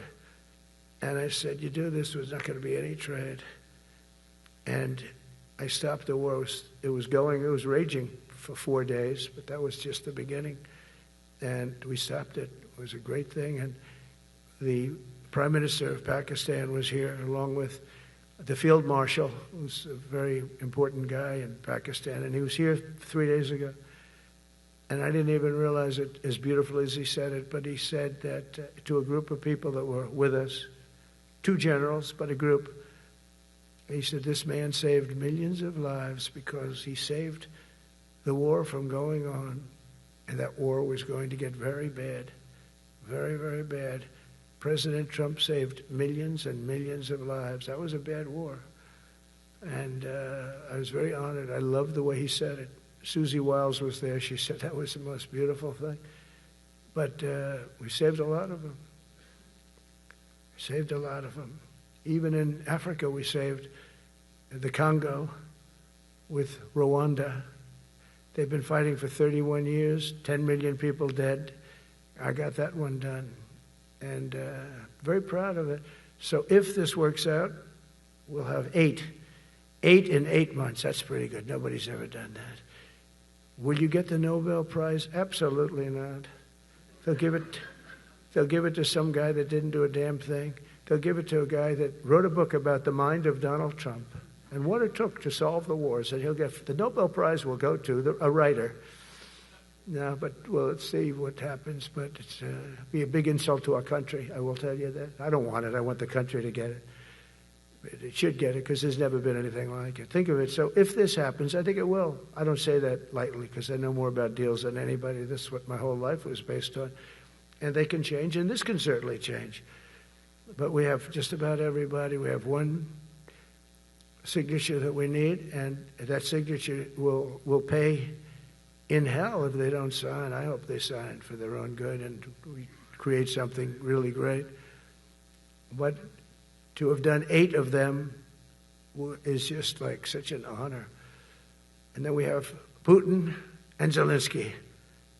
The easiest one of them all. I said, that one I'll get done. I thought that was going to be first. The others were much harder, some of them. Azerbaijan this was going on for 36 years. They said, it's not solvable, sir. Don't do it. I said, I will do it. I will do it. And I got on the phone with the 2 countries. They were great. They were great.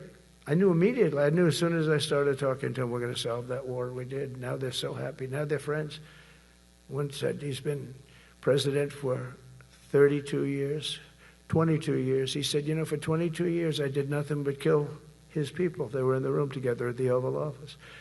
And they started off spread like this. I have the beautiful Resolute desk.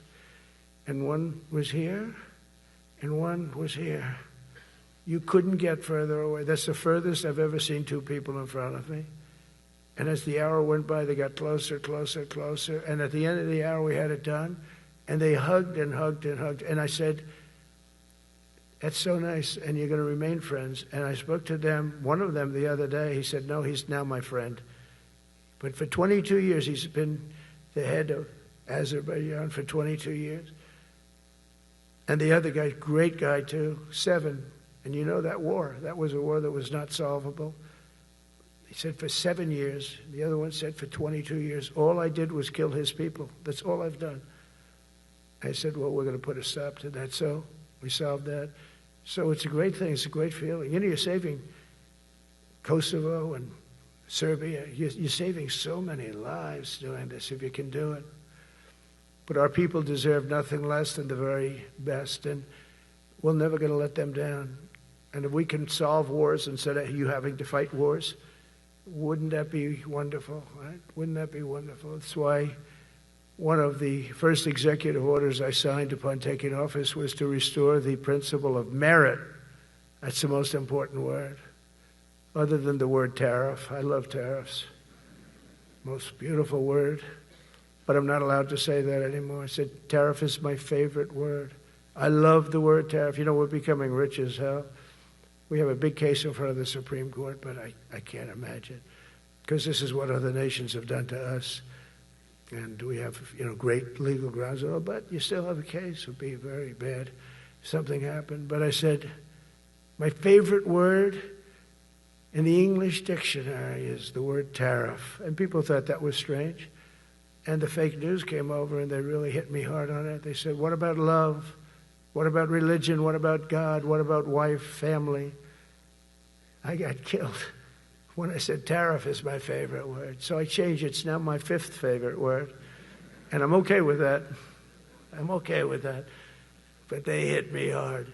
But it is. I mean, when you look at, we've taken in trillions of dollars. We're rich again. And there'll never be, when we finish this out, there'll never be any wealth like what we have. Other countries were taking advantage of us for years and years. You know that better than anybody. And now we're treating them fairly. But the money coming in is, we've never seen anything like it. The other day they had $31 billion that they found, $31 billion. So we found $31 billion and we're not sure from where it came. A gentleman came in, a financial guy. I said, well, what does that mean? He said, we don't know where it came. I said, check the tariff shelf. No, sir, the tariffs haven't started in that sector yet. I said, yes, they have. They started 7 weeks ago. Check it. Comes back 20 minutes later. Sir, you're right. It came from tariffs. $31 billion.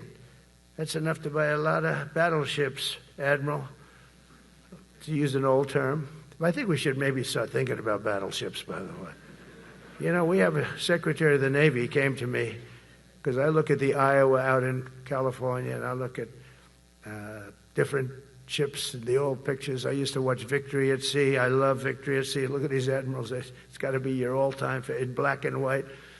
And I look at those ships. They came with the destroyers alongside of them, and man, nothing was going to stop. They were 20 deep, and they were in a straight line, and there was nothing going to stop them. And we actually talk about, you know, those ships. Some people would say, no, that's old technology. I don't know. I don't think it's old technology when you look at those guns. But it's something we're actually considering, the concept of battleship. Nice 6-inch side, solid steel, not aluminum that melts if it looks at a missile coming at it. It starts melting as the missile's about 2 miles away. Now, those ships, they don't make them that way anymore, but you look at it, and your secretary likes it, and I'm sort of open to it.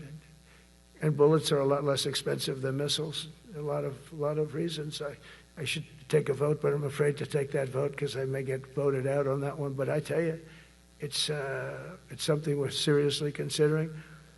There were powers. There were big powers. They were just about as mean and scary as you could be. And so we're looking at that. One of the biggest cases that we won was the decision of the United States Supreme Court to allow us to proceed on the word merit. Merit. So those two words are right up there. So this is, I would say, the opposite if you ask for a definition. The opposite of political correctness. We went through political correct where you had to have people that were totally unfit to be doing what you're doing for many reasons. I won't get into them. But for many reasons, they were unfit. Now, it's all based on merit. That was such an unbelievable decision. I didn't expect we were going to win that one. We went in. We said we need it. We went in for colleges, you know, where kids with a C average are getting into the best colleges, and the kids with A averages won't get in. And kids with the highest boards and the highest marks and the best marks couldn't get into the best schools. And people that had not good boards and not very good marks, I mean, okay, but nothing special, they were getting into our best colleges. I said, this is just crazy. You can't run a country like this. And it was lingering for years, and it got to the Supreme Court, and we won that decision. Merit, everything's based on merit. You're all based on merit. We're not going to have somebody taking your place for political reasons because they are politically correct, and you're not. We take the people that are going to do the best job. That's all. It's very simple. And that's the way our country was built. We were built on merit. We got away from it for a long time. And everyone understands it. And it was done. It was approved. I give great credit to the Supreme Court because I thought they had tremendous courage. I didn't think they'd do that. That was tremendous. I give them maybe for that decision almost more than anything because it's a hard decision to make. It's really hard. The apparatus of our country was not set up for merit. It was set up for political correctness.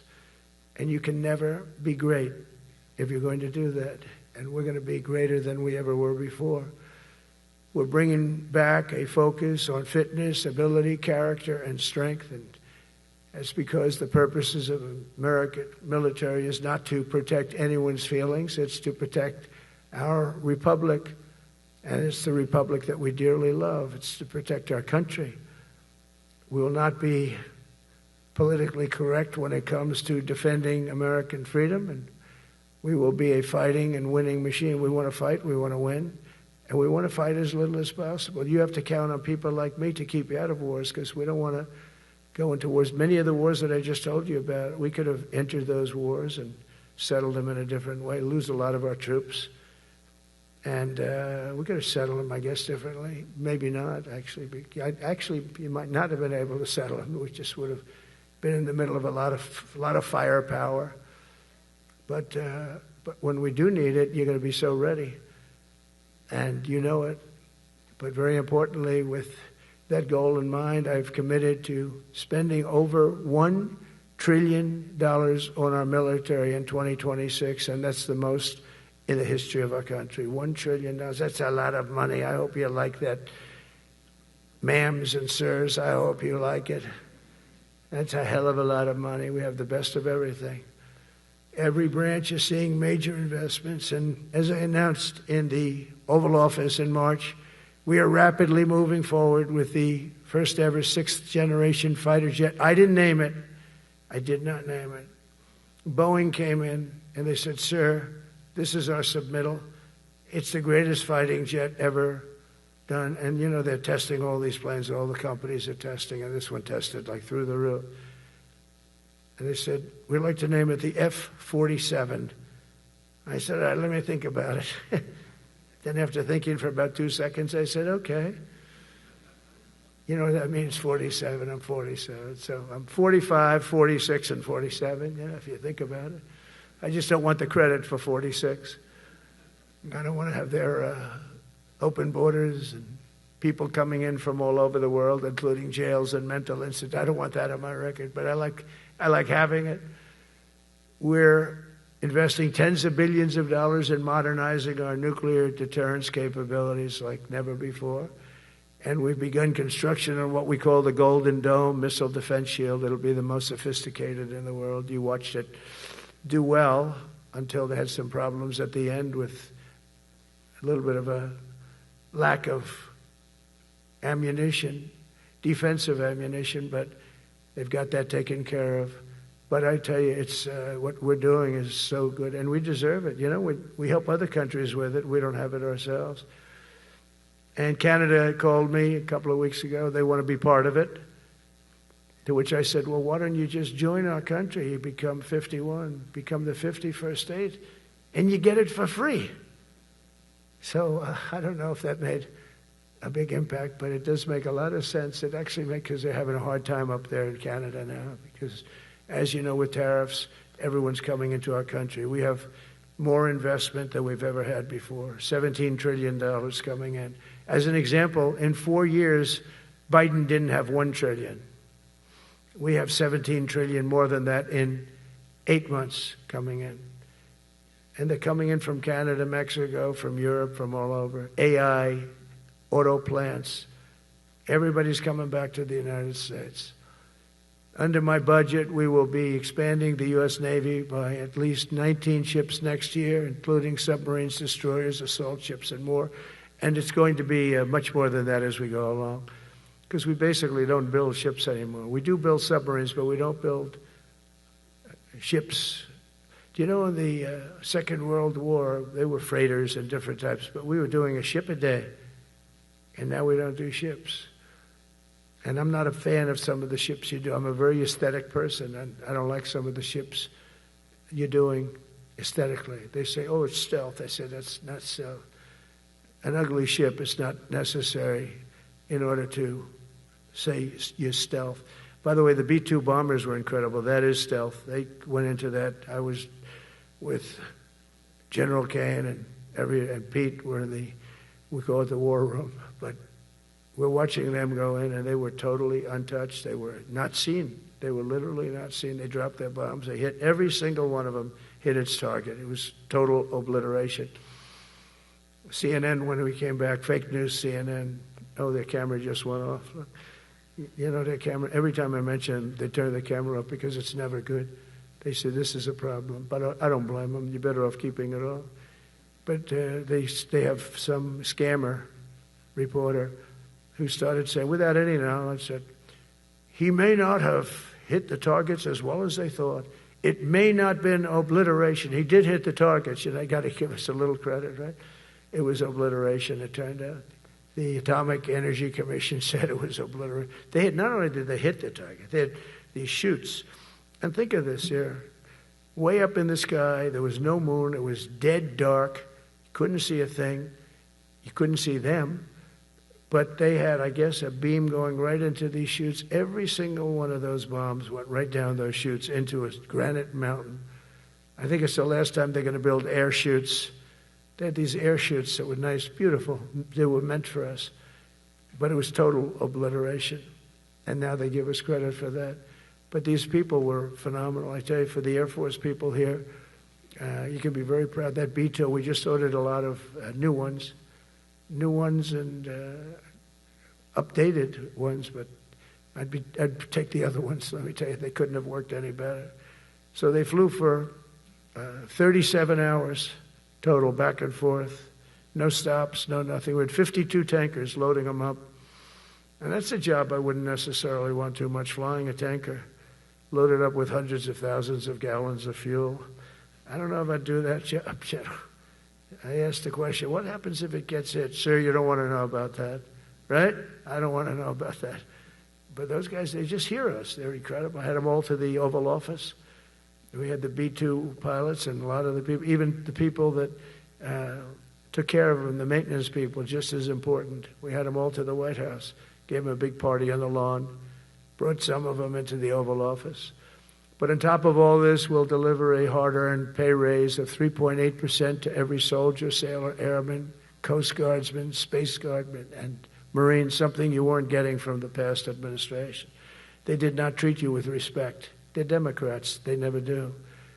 Not only are we rebuilding our great strength, but for the first time in years, my administration is actually using that strength to defend the core and vital interests of America. And very simply, we are putting America first. And I have since I've been elected. I've always put America first. It's sort of simple, you know, when you think. My campaign was run on common sense, and we did great. We got the highest numbers ever received in terms of districts. You know, they have it broken up, 2,500 versus 525. We won every swing state. We won the popular vote. We won everything. We won everything. You have to take a look at the map. It's almost entirely red, except there's a little blue line on each coast, and I think that's going to disappear too. We did really great, and part of it is because of our success with the military, the rebuilding of the military, the vote that I got from the military, and they're vicious people, you know, that we have to fight, just like you have to fight vicious people. Mine are a different kind of vicious, but they spread all these horrible, you know, they made up statements and said what I said about everything, but even about the military. But fortunately, the military didn't believe it. It's hard. You know, they make up a statement and they said, you say it. We had 25 people that said he never said that. 25. We had 25 affidavits. And they said, well, we're going with it anyway. You know, these sleazebags. And that's why the press is really losing all power, because people aren't believing it. We need an honest press. We need borders. We need borders. We need an honest press. We need fair elections. I mean, those three things. And we don't have an honest press. We have a really corrupt press.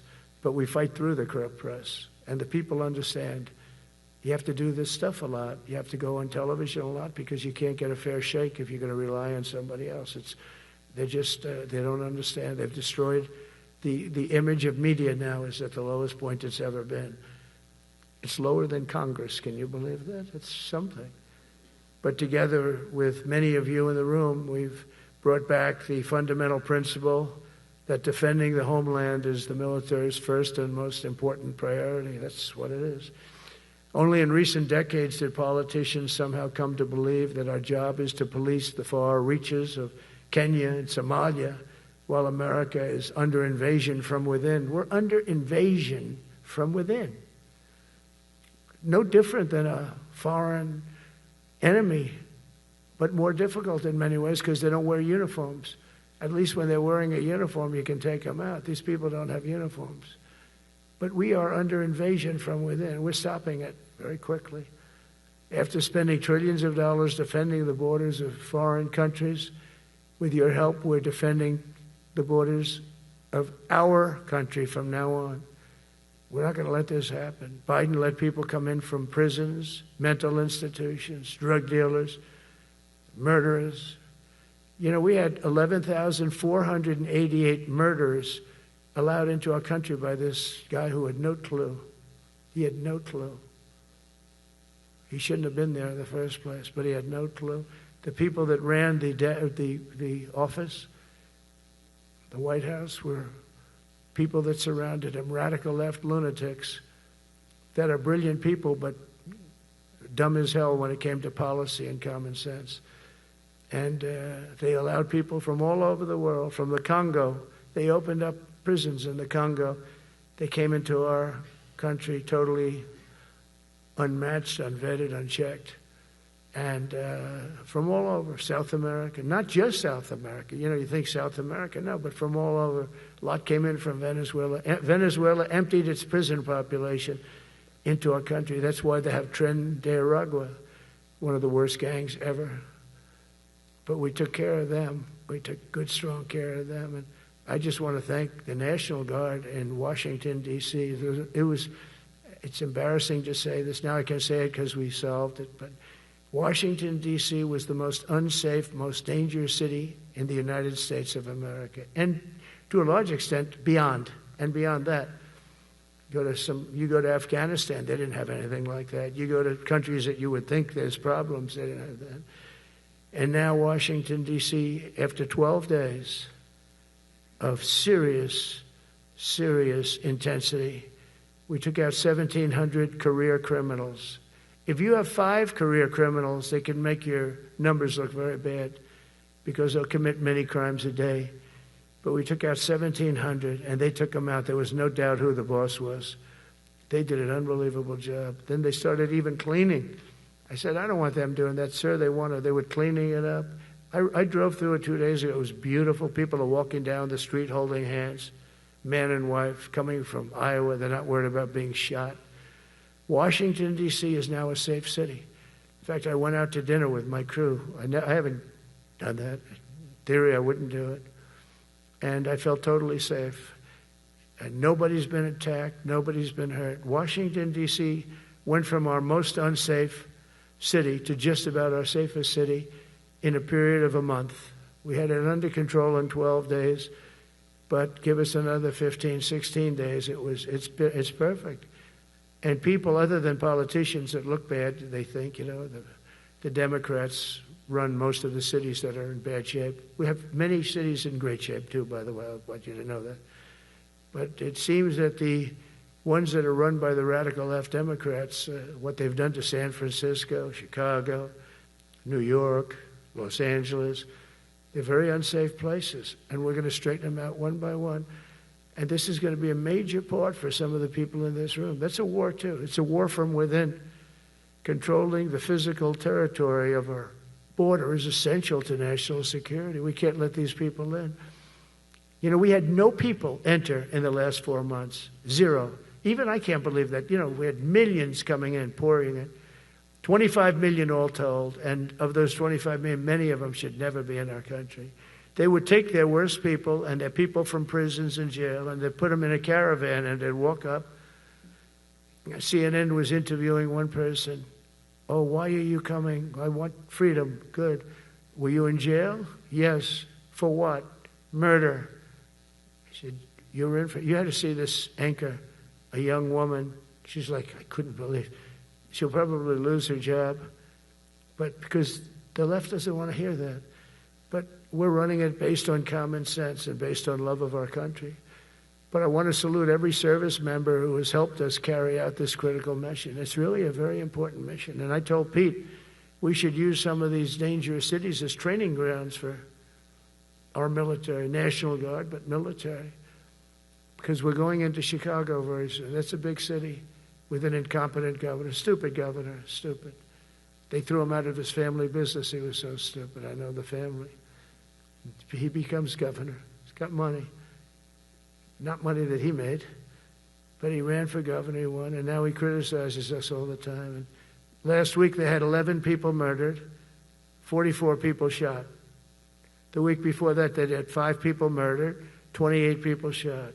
Every weekend they lose 5, 6. If they lose 5, they're considering it a great week. They shouldn't lose any. You shouldn't lose any. This is civilization.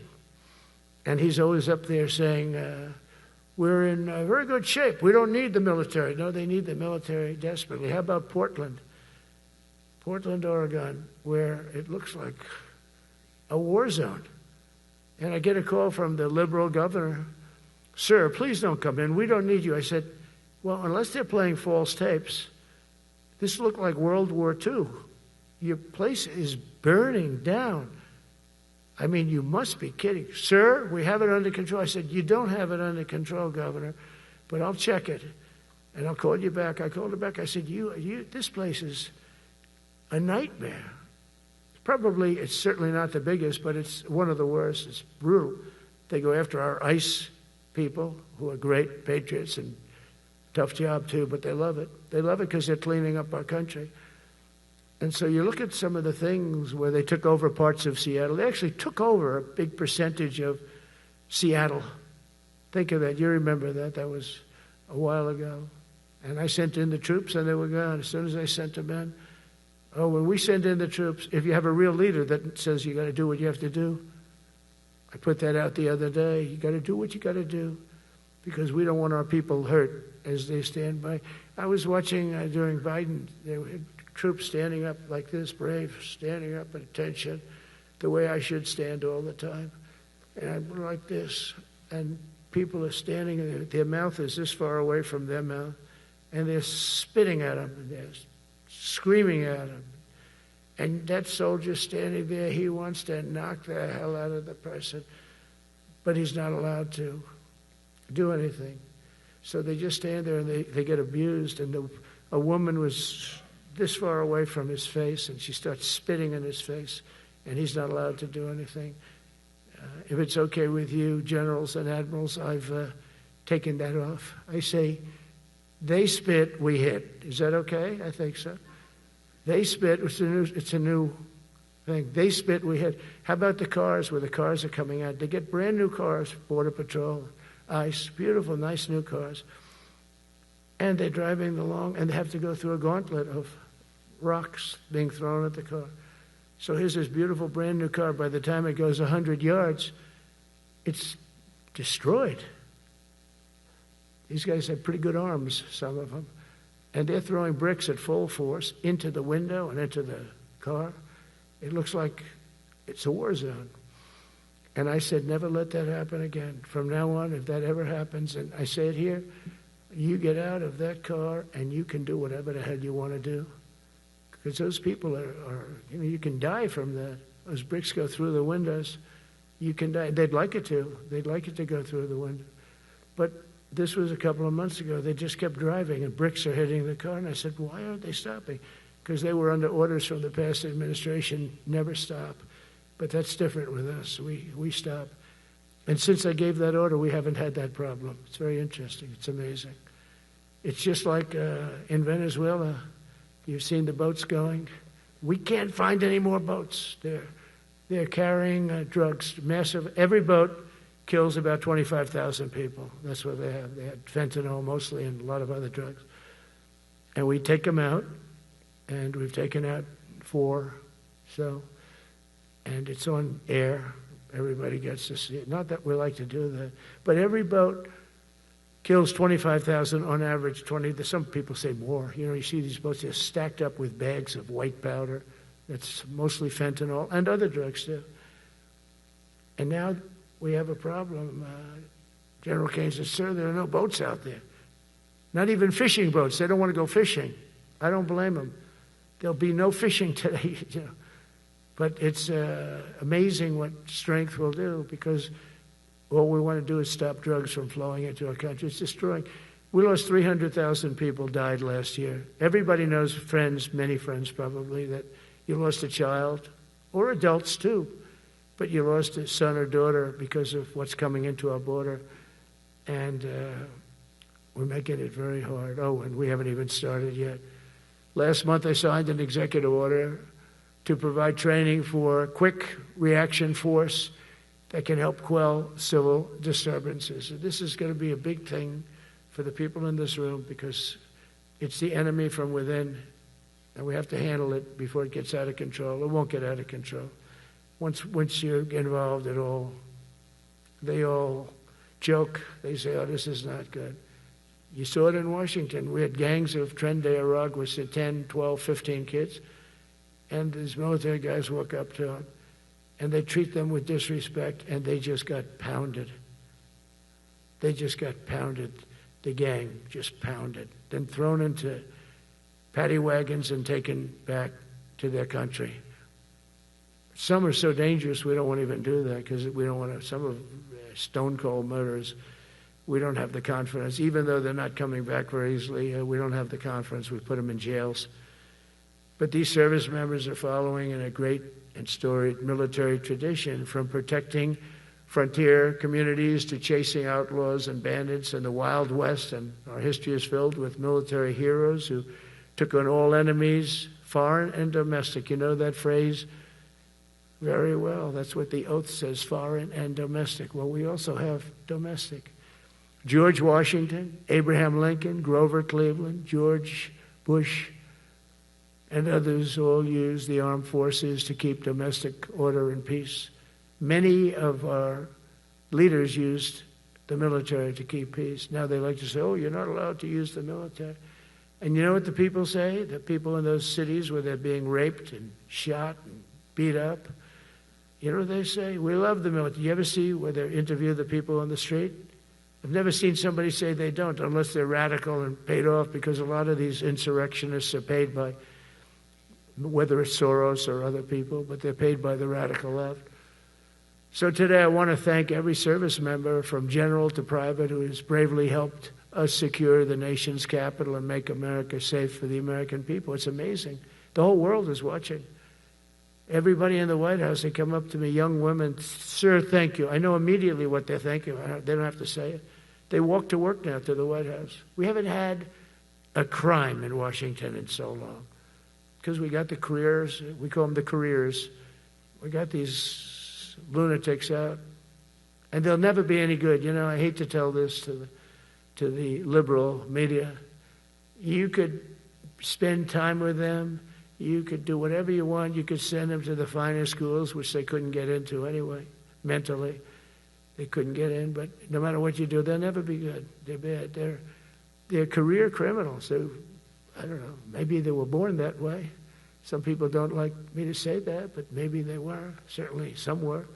Together with the leaders here today, we're also restoring a needed focus on defeating threats in the Western Hemisphere. Throughout this region, cartel terrorists have been allowed to wage a relentless campaign of death and destruction on our country, all because we had weak leadership on top. And we did a great job with it first term, but this is something else what we're doing now. We're taking it to the next level, probably next level times 3. But we had COVID come up, and we had to take care of that. We did a great job with COVID. We had the therapeutics. It's just Regeneron. So many things we did for COVID, but we had to focus on that, and every other country in the world was being decimated by COVID. So we had to change gear a little bit to take care of that. But under our leadership, the military is now the knife's edge in combating this sinister enemy. We have to put the traffickers and cartels on notice, and we've done that. And we put them, a lot of them, we've called them a terrorist organization, which is actually a big thing to do. Nobody's done it, but I've done it with a lot of them. It gives you a tremendous advantage. If you try to poison our people, we will blow you out of existence, because that's the only language they really understand. That's why you don't see any more boats on the ocean. You don't see any boats. Around Venezuela, there's nothing. As president, I will never hesitate to defend our people from threats of violence, from the horrible plague that's taking place from within the Iran nuclear power, the Iran, all of the great power that we thought existed, we blew it out to kingdom. We took advantage of it, and we just really took advantage of it, and it was a beautiful thing to see, and that's what military power can achieve. That's why I chose Raising Cane. He's fantastic, by the way. I hope you all agree. If anybody disagrees, could I please have your hand? Who disappears that Raising Cane is no good? Just raise your hand. I don't see any hands raised. All right. That means you're okay. That means that he's okay now, but I saw his results. You know, he took out ISIS. I was told it was going to take 4 years. It took 4 weeks. I went to see him, and he took him out in 4 weeks, knocked him out, knocked him to hell. And I was told by military people it was going to take 4 to 5 years to do it. And I don't even know if we'll have it then, sir. These were the Washington generals. I call them the television generals. But Raising Cane did it in 4 weeks, took out 100% of the ISIS caliphate. As a result of these actions and many others since my inauguration, we're witnessing the triumphant return of peace through strength. We have great peace through strength. America is respected again as a country. We were not respected with Biden. They looked at him falling downstairs every day. Every day the guy's falling downstairs. He said, it's not our president. We can't have it. I'm very careful, you know, when I walk downstairs, like I'm on stairs, like these stairs, I walk very slowly. Nobody has to set a record. Just try not to fall, because it doesn't work out well. A few of our presidents have fallen, and it became a part of their legacy. We don't want that. You walk nice and easy. You don't have to set any record. Be cool. Be cool when you walk down, but don't pop down the stairs. So one thing with Obama, I had zero respect for him as a president, but he would bop down those stairs. I've never said, da-da-da-da-da-da, pop, pop, pop. He'd go down the stairs, wouldn't hold on. I said, it's great. I don't want to do it. I guess I could do it. But eventually, bad things are going to happen, and it only takes once. But he did a lousy job as president. A year ago, we were a dead country. We were dead. This country was going to hell. We were dead in every way, from immigration to military. We didn't have the weapons. We were given everything to Ukraine. We had nothing. And by the way, I have to tell you, now, as you know, I went over and I met with NATO, and NATO raised from 2 to 5, which everyone said 5% of GDP. Millions and now trillions of dollars are pouring in. They didn't pay the 2% because they know we were there to pay it. And now they paid the 5%. That's trillions of dollars. And we're not spending any money on that war, not 10 cents. We sell our equipment to NATO. NATO pays us for the equipment, and they give it to Ukraine or whoever they give it to. They can keep it, but we're not involved. We have no money going out. Biden gave $350 billion. Not sustainable. $350 billion. And we have a war that should have never started. But we're not doing that anymore. So I just want you to know we're selling equipment. Our people are buying equipment. They are buying the equipment at full price, a fair price. So I don't want to say we're making money, because I don't want to be making money on a war. It's too many people dying. They're losing 7,000 soldiers a week. A lot of them are Russian soldiers, but between the two countries, mostly soldiers, by the way. Sometimes, you know, in Kiev, they'll lob a missile in, or some drones in, kill some people. But mostly it's soldiers. Russia and Ukraine are losing 7,000 souls. And, you know, they're not American. They're not us. They're not you. We have a special obligation. But they're soldiers. They're young people. They leave their parents. They wave goodbye. And then 2 days later, they're blown up so unnecessarily. And so that's the primary reason I want to get it done. We got to get it done. It's crazy what's going on. That's the worst war that there's been since World War II. The number of soldiers that are being killed there is just crazy. From 5,000 to 7,000 soldiers die a week. Think of that. So I think we'll get that done. But that's turned out to be the toughest one. I'm so disappointed in President Putin. I thought he would get this thing over with. He should have had that war done in a week. And I said to him, you don't look good. You're 4 years fighting a war that should have taken a week. Are you a paper tiger? And it's a shame, but I think eventually we'll get that one done, just like in theory, I want to knock on wood, because you never know.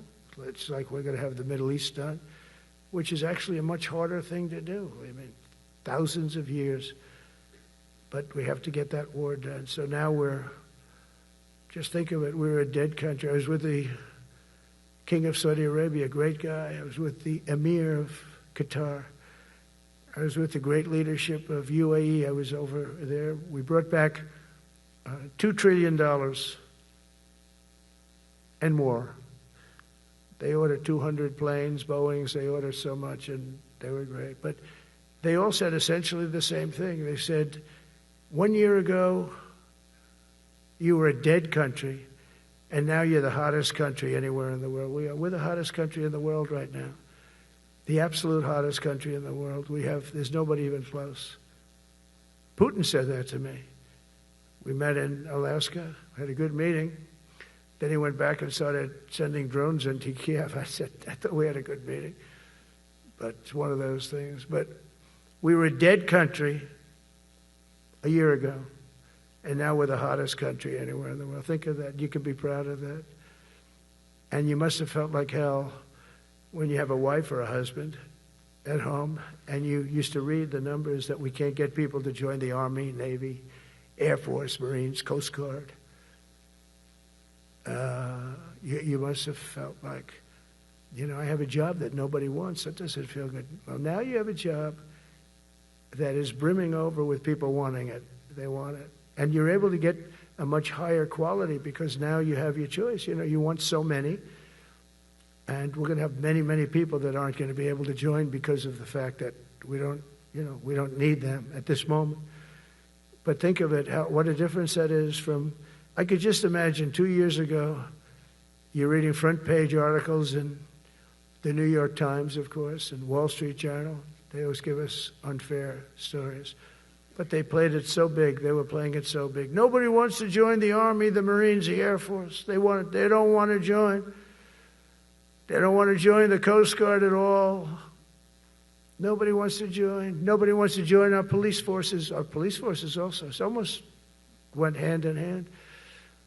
And I used to say, boy, I'm speaking in front of the military today, and it's embarrassing because I'm speaking in front of people who have a job that other people don't want, but now you have a job that everybody wants. So I think that has to make you feel good. It's one of the reasons I love being here today, because I wanted to say that. I have to say that. Everybody wants to be in the Army, the Navy, the Air Force, the Marines. If you think the Coast Guard and Space Force, our beautiful Space Force, it's a whole different world. And now they're signing up, by the way, seriously big numbers for the police. Dangerous job, isn't it? Huh? Fire department. But that's the paving the way for progress once thought almost impossible. I mean, a year ago, you wouldn't have thought that was possible. A year ago, they were talking about making the military smaller because they can't get the people to join. We're thinking about making it larger because we have so many people. And it's nice to be able to cut people because of merit that aren't really qualified for any reason, a physical reason, a mental reason. You don't have to take them anymore because you have the pick of the litter, and they all want to be with you. They all want your job. They want to be with you. They want to work with you. They'll even take your job, Got to be a little bit sharp. You got to watch it. But everybody wants to be doing what you're doing now. What a difference when I speak to you, and I can say that as opposed to a couple of years ago when I was talking to rooms where they were desperate to get people and they couldn't get them. What a difference a presidential election can make. That's all it is. It's just a presidential election. Yesterday at the White House, we put forward a plan for peace in Gaza. We announced it, and we're going to create something that was my idea, but unfortunately I got drafted. It's going to be called the Board of Peace, and it's going to reign over that territory, and we're going to get that done. And they asked if I'd be the chairman of the Board of Peace. I wasn't counting on that. I had the idea for the Board of Peace. But I said yes, and I guess because of that, every leader, everybody wants to be on the board of peace. And we're going to watch over that very volatile part of the world and keep it non-volatile so you don't have to get involved. We want to save you for other things or save you for nothing from that standpoint. We don't want you fighting wars, but if you have to, you're the most lethal fighting force in the world. And I would say that even 2-3 years ago, but now I say it with great enthusiasm. It's so true. And we're striving tirelessly to end the terrible war in Ukraine. And as you know, we're also working hard to get the allies to share more of the burden of our defense. Much of that has really already taken place. But all NATO members have committed to the increase that I talked about. Think of that. That was unthinkable. It used to be 1%, then we got it up to 2% in my last term. And they did not like it. And now I got it to 5%. And I get along great with all of them. In fact, they call me the president of NATO. I said, I don't think so. But they're great. They're great people. And they're spending a lot of money. And a lot of money that they should have been spending in the past. But I think Putin was a wake-up call for them, really. We're now selling large quantities of American-made weapons to NATO, and we're getting really fair pricing. We're making a lot of money. It's my hope that from Europe to Asia to the Middle East, our allies will make similar commitments to increase their military capabilities. And this will greatly strengthen our alliances, and also it will make war far less likely. You know, if you're a strong presence like we are such a strong presence now. And I go around bragging about that. I've said we have the strongest military anywhere in the world. I say it. You never heard Biden say that. You never heard him say anything. But you never heard him say, did you ever hear him say, we have the strongest military? He doesn't say that. I say it. We have the strongest military anywhere in the world. We have great leadership. And I'll tell you, Pete and General Kane, all of the people that I've met that have been lifted up in rank. And we got many of them out of here, too. I'll be honest with you. Didn't like doing it, but we got many of you out of here because we weren't satisfied. We know everything about everybody. It'll also help the United States rapidly rebuild our defense industrial base. Each of you can play an important part in getting allies to do their part. So to that end, Secretary Hegseth will soon be announcing major reforms to streamline military acquisitions and expedite foreign military sales. We have tremendous numbers of countries that want to buy our equipment, and, you know, in many cases it takes too long. They have backlogged. We're backlogged on all the equipment, which is something that's new to us a little bit. And I told those companies, you better get your ass going because we're selling you a lot of equipment. We're getting countries to buy your equipment. You got to produce the equipment. Some of the countries, I'm not going to mention, but some of the countries are buying a lot. And that's a good thing. They're on our side. 95%. I'll never say 100% because they can always turn, right? You know about that.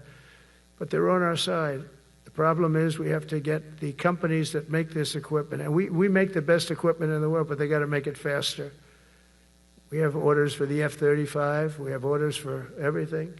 The new F-47. We have orders for everything. They got to make it faster, a lot faster. Ammunition they have to make faster. In the coming months, we'll be making even more historic announcements to fully embrace the identity of the Department of War. I love the name. I think it's so great. I think it stops wars. The Department of War is going to stop wars. If we are as ruthless and relentless as our enemies, the United States Armed Forces will be totally unmatched in the future. We have a group of enemies that are very ruthless and very smart, but they can't match us. They can't match us. They don't even come close to matching us. Again, it's very important for me to say we are the greatest military in the world, but we make the best equipment in the world. I watched our anti-missile missiles. I watched our Patriots just knock things out like a needle, hitting another needle on the stage. There's a needle up there, and you send another needle up, and it hits it every time. During the war, we went 14 for 14. We had 14, this is with Iran, we had 14 missiles coming at us. All 14 were knocked out of the sky, every one of them. We make the best equipment. From Sparta to Rome, to the British Empire, to the United States of America, history has shown that military supremacy has never been simply a matter of money or manpower. At the end of the day, it is the culture, spirit of our military that truly sets us apart from any other nation. Our ultimate strength will always come from the fierce people and those brilliant people with such pride and the unbending will and the traditions of excellence that have made us the most unstoppable force ever to walk the face of the earth. And that's what we are. Remember, we never want to use it, but we have the most powerful nuclear capability, and I call it nuclear deterrent of any other country. Nobody close. The men and women in this room inherit the legacy built and won by Washington and Jackson, Grant and Pershing, Eisenhower and Patton, Nimitz and LeMay. We carry forward the majestic military heritage passed down from father to son, soldier to soldier, and one generation of warriors to the next. You are warriors, you know that, right? You're great warriors. Well, you wouldn't be in this room. You're the best of the best. From Concord Bridge to Fort McHenry, from Gettysburg to Manila Bay, from Normandy to Sicily, and from the jungles of Vietnam to the dusty streets of Baghdad, America's military has charged into hellfire, climbed up jagged mountains, crossed roaring oceans, and thundered across open deserts to defend our flag, our freedom, and our homeland. Nobody does it like you.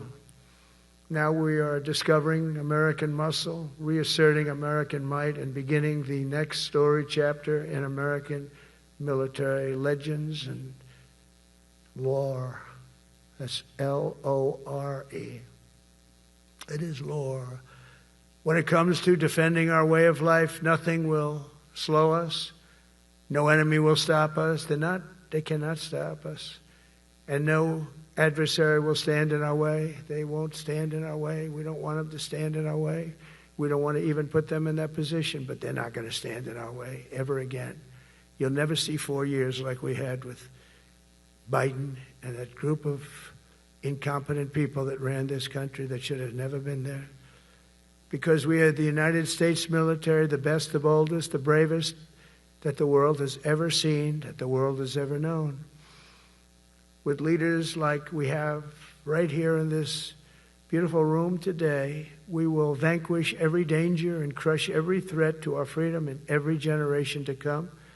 Because we will fight, fight, fight, and we will win, win, win. I want to just thank you once again, and God bless the United States military, and God bless America. God bless you all. Thank you very much. Thank you.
Ladies and gentlemen, Please allow the combatant commanders and any 4-star with a detail to proceed out first, and we will begin pulling up the buses. Please remain in your seats until all the 4-star with details leave first. Thank you.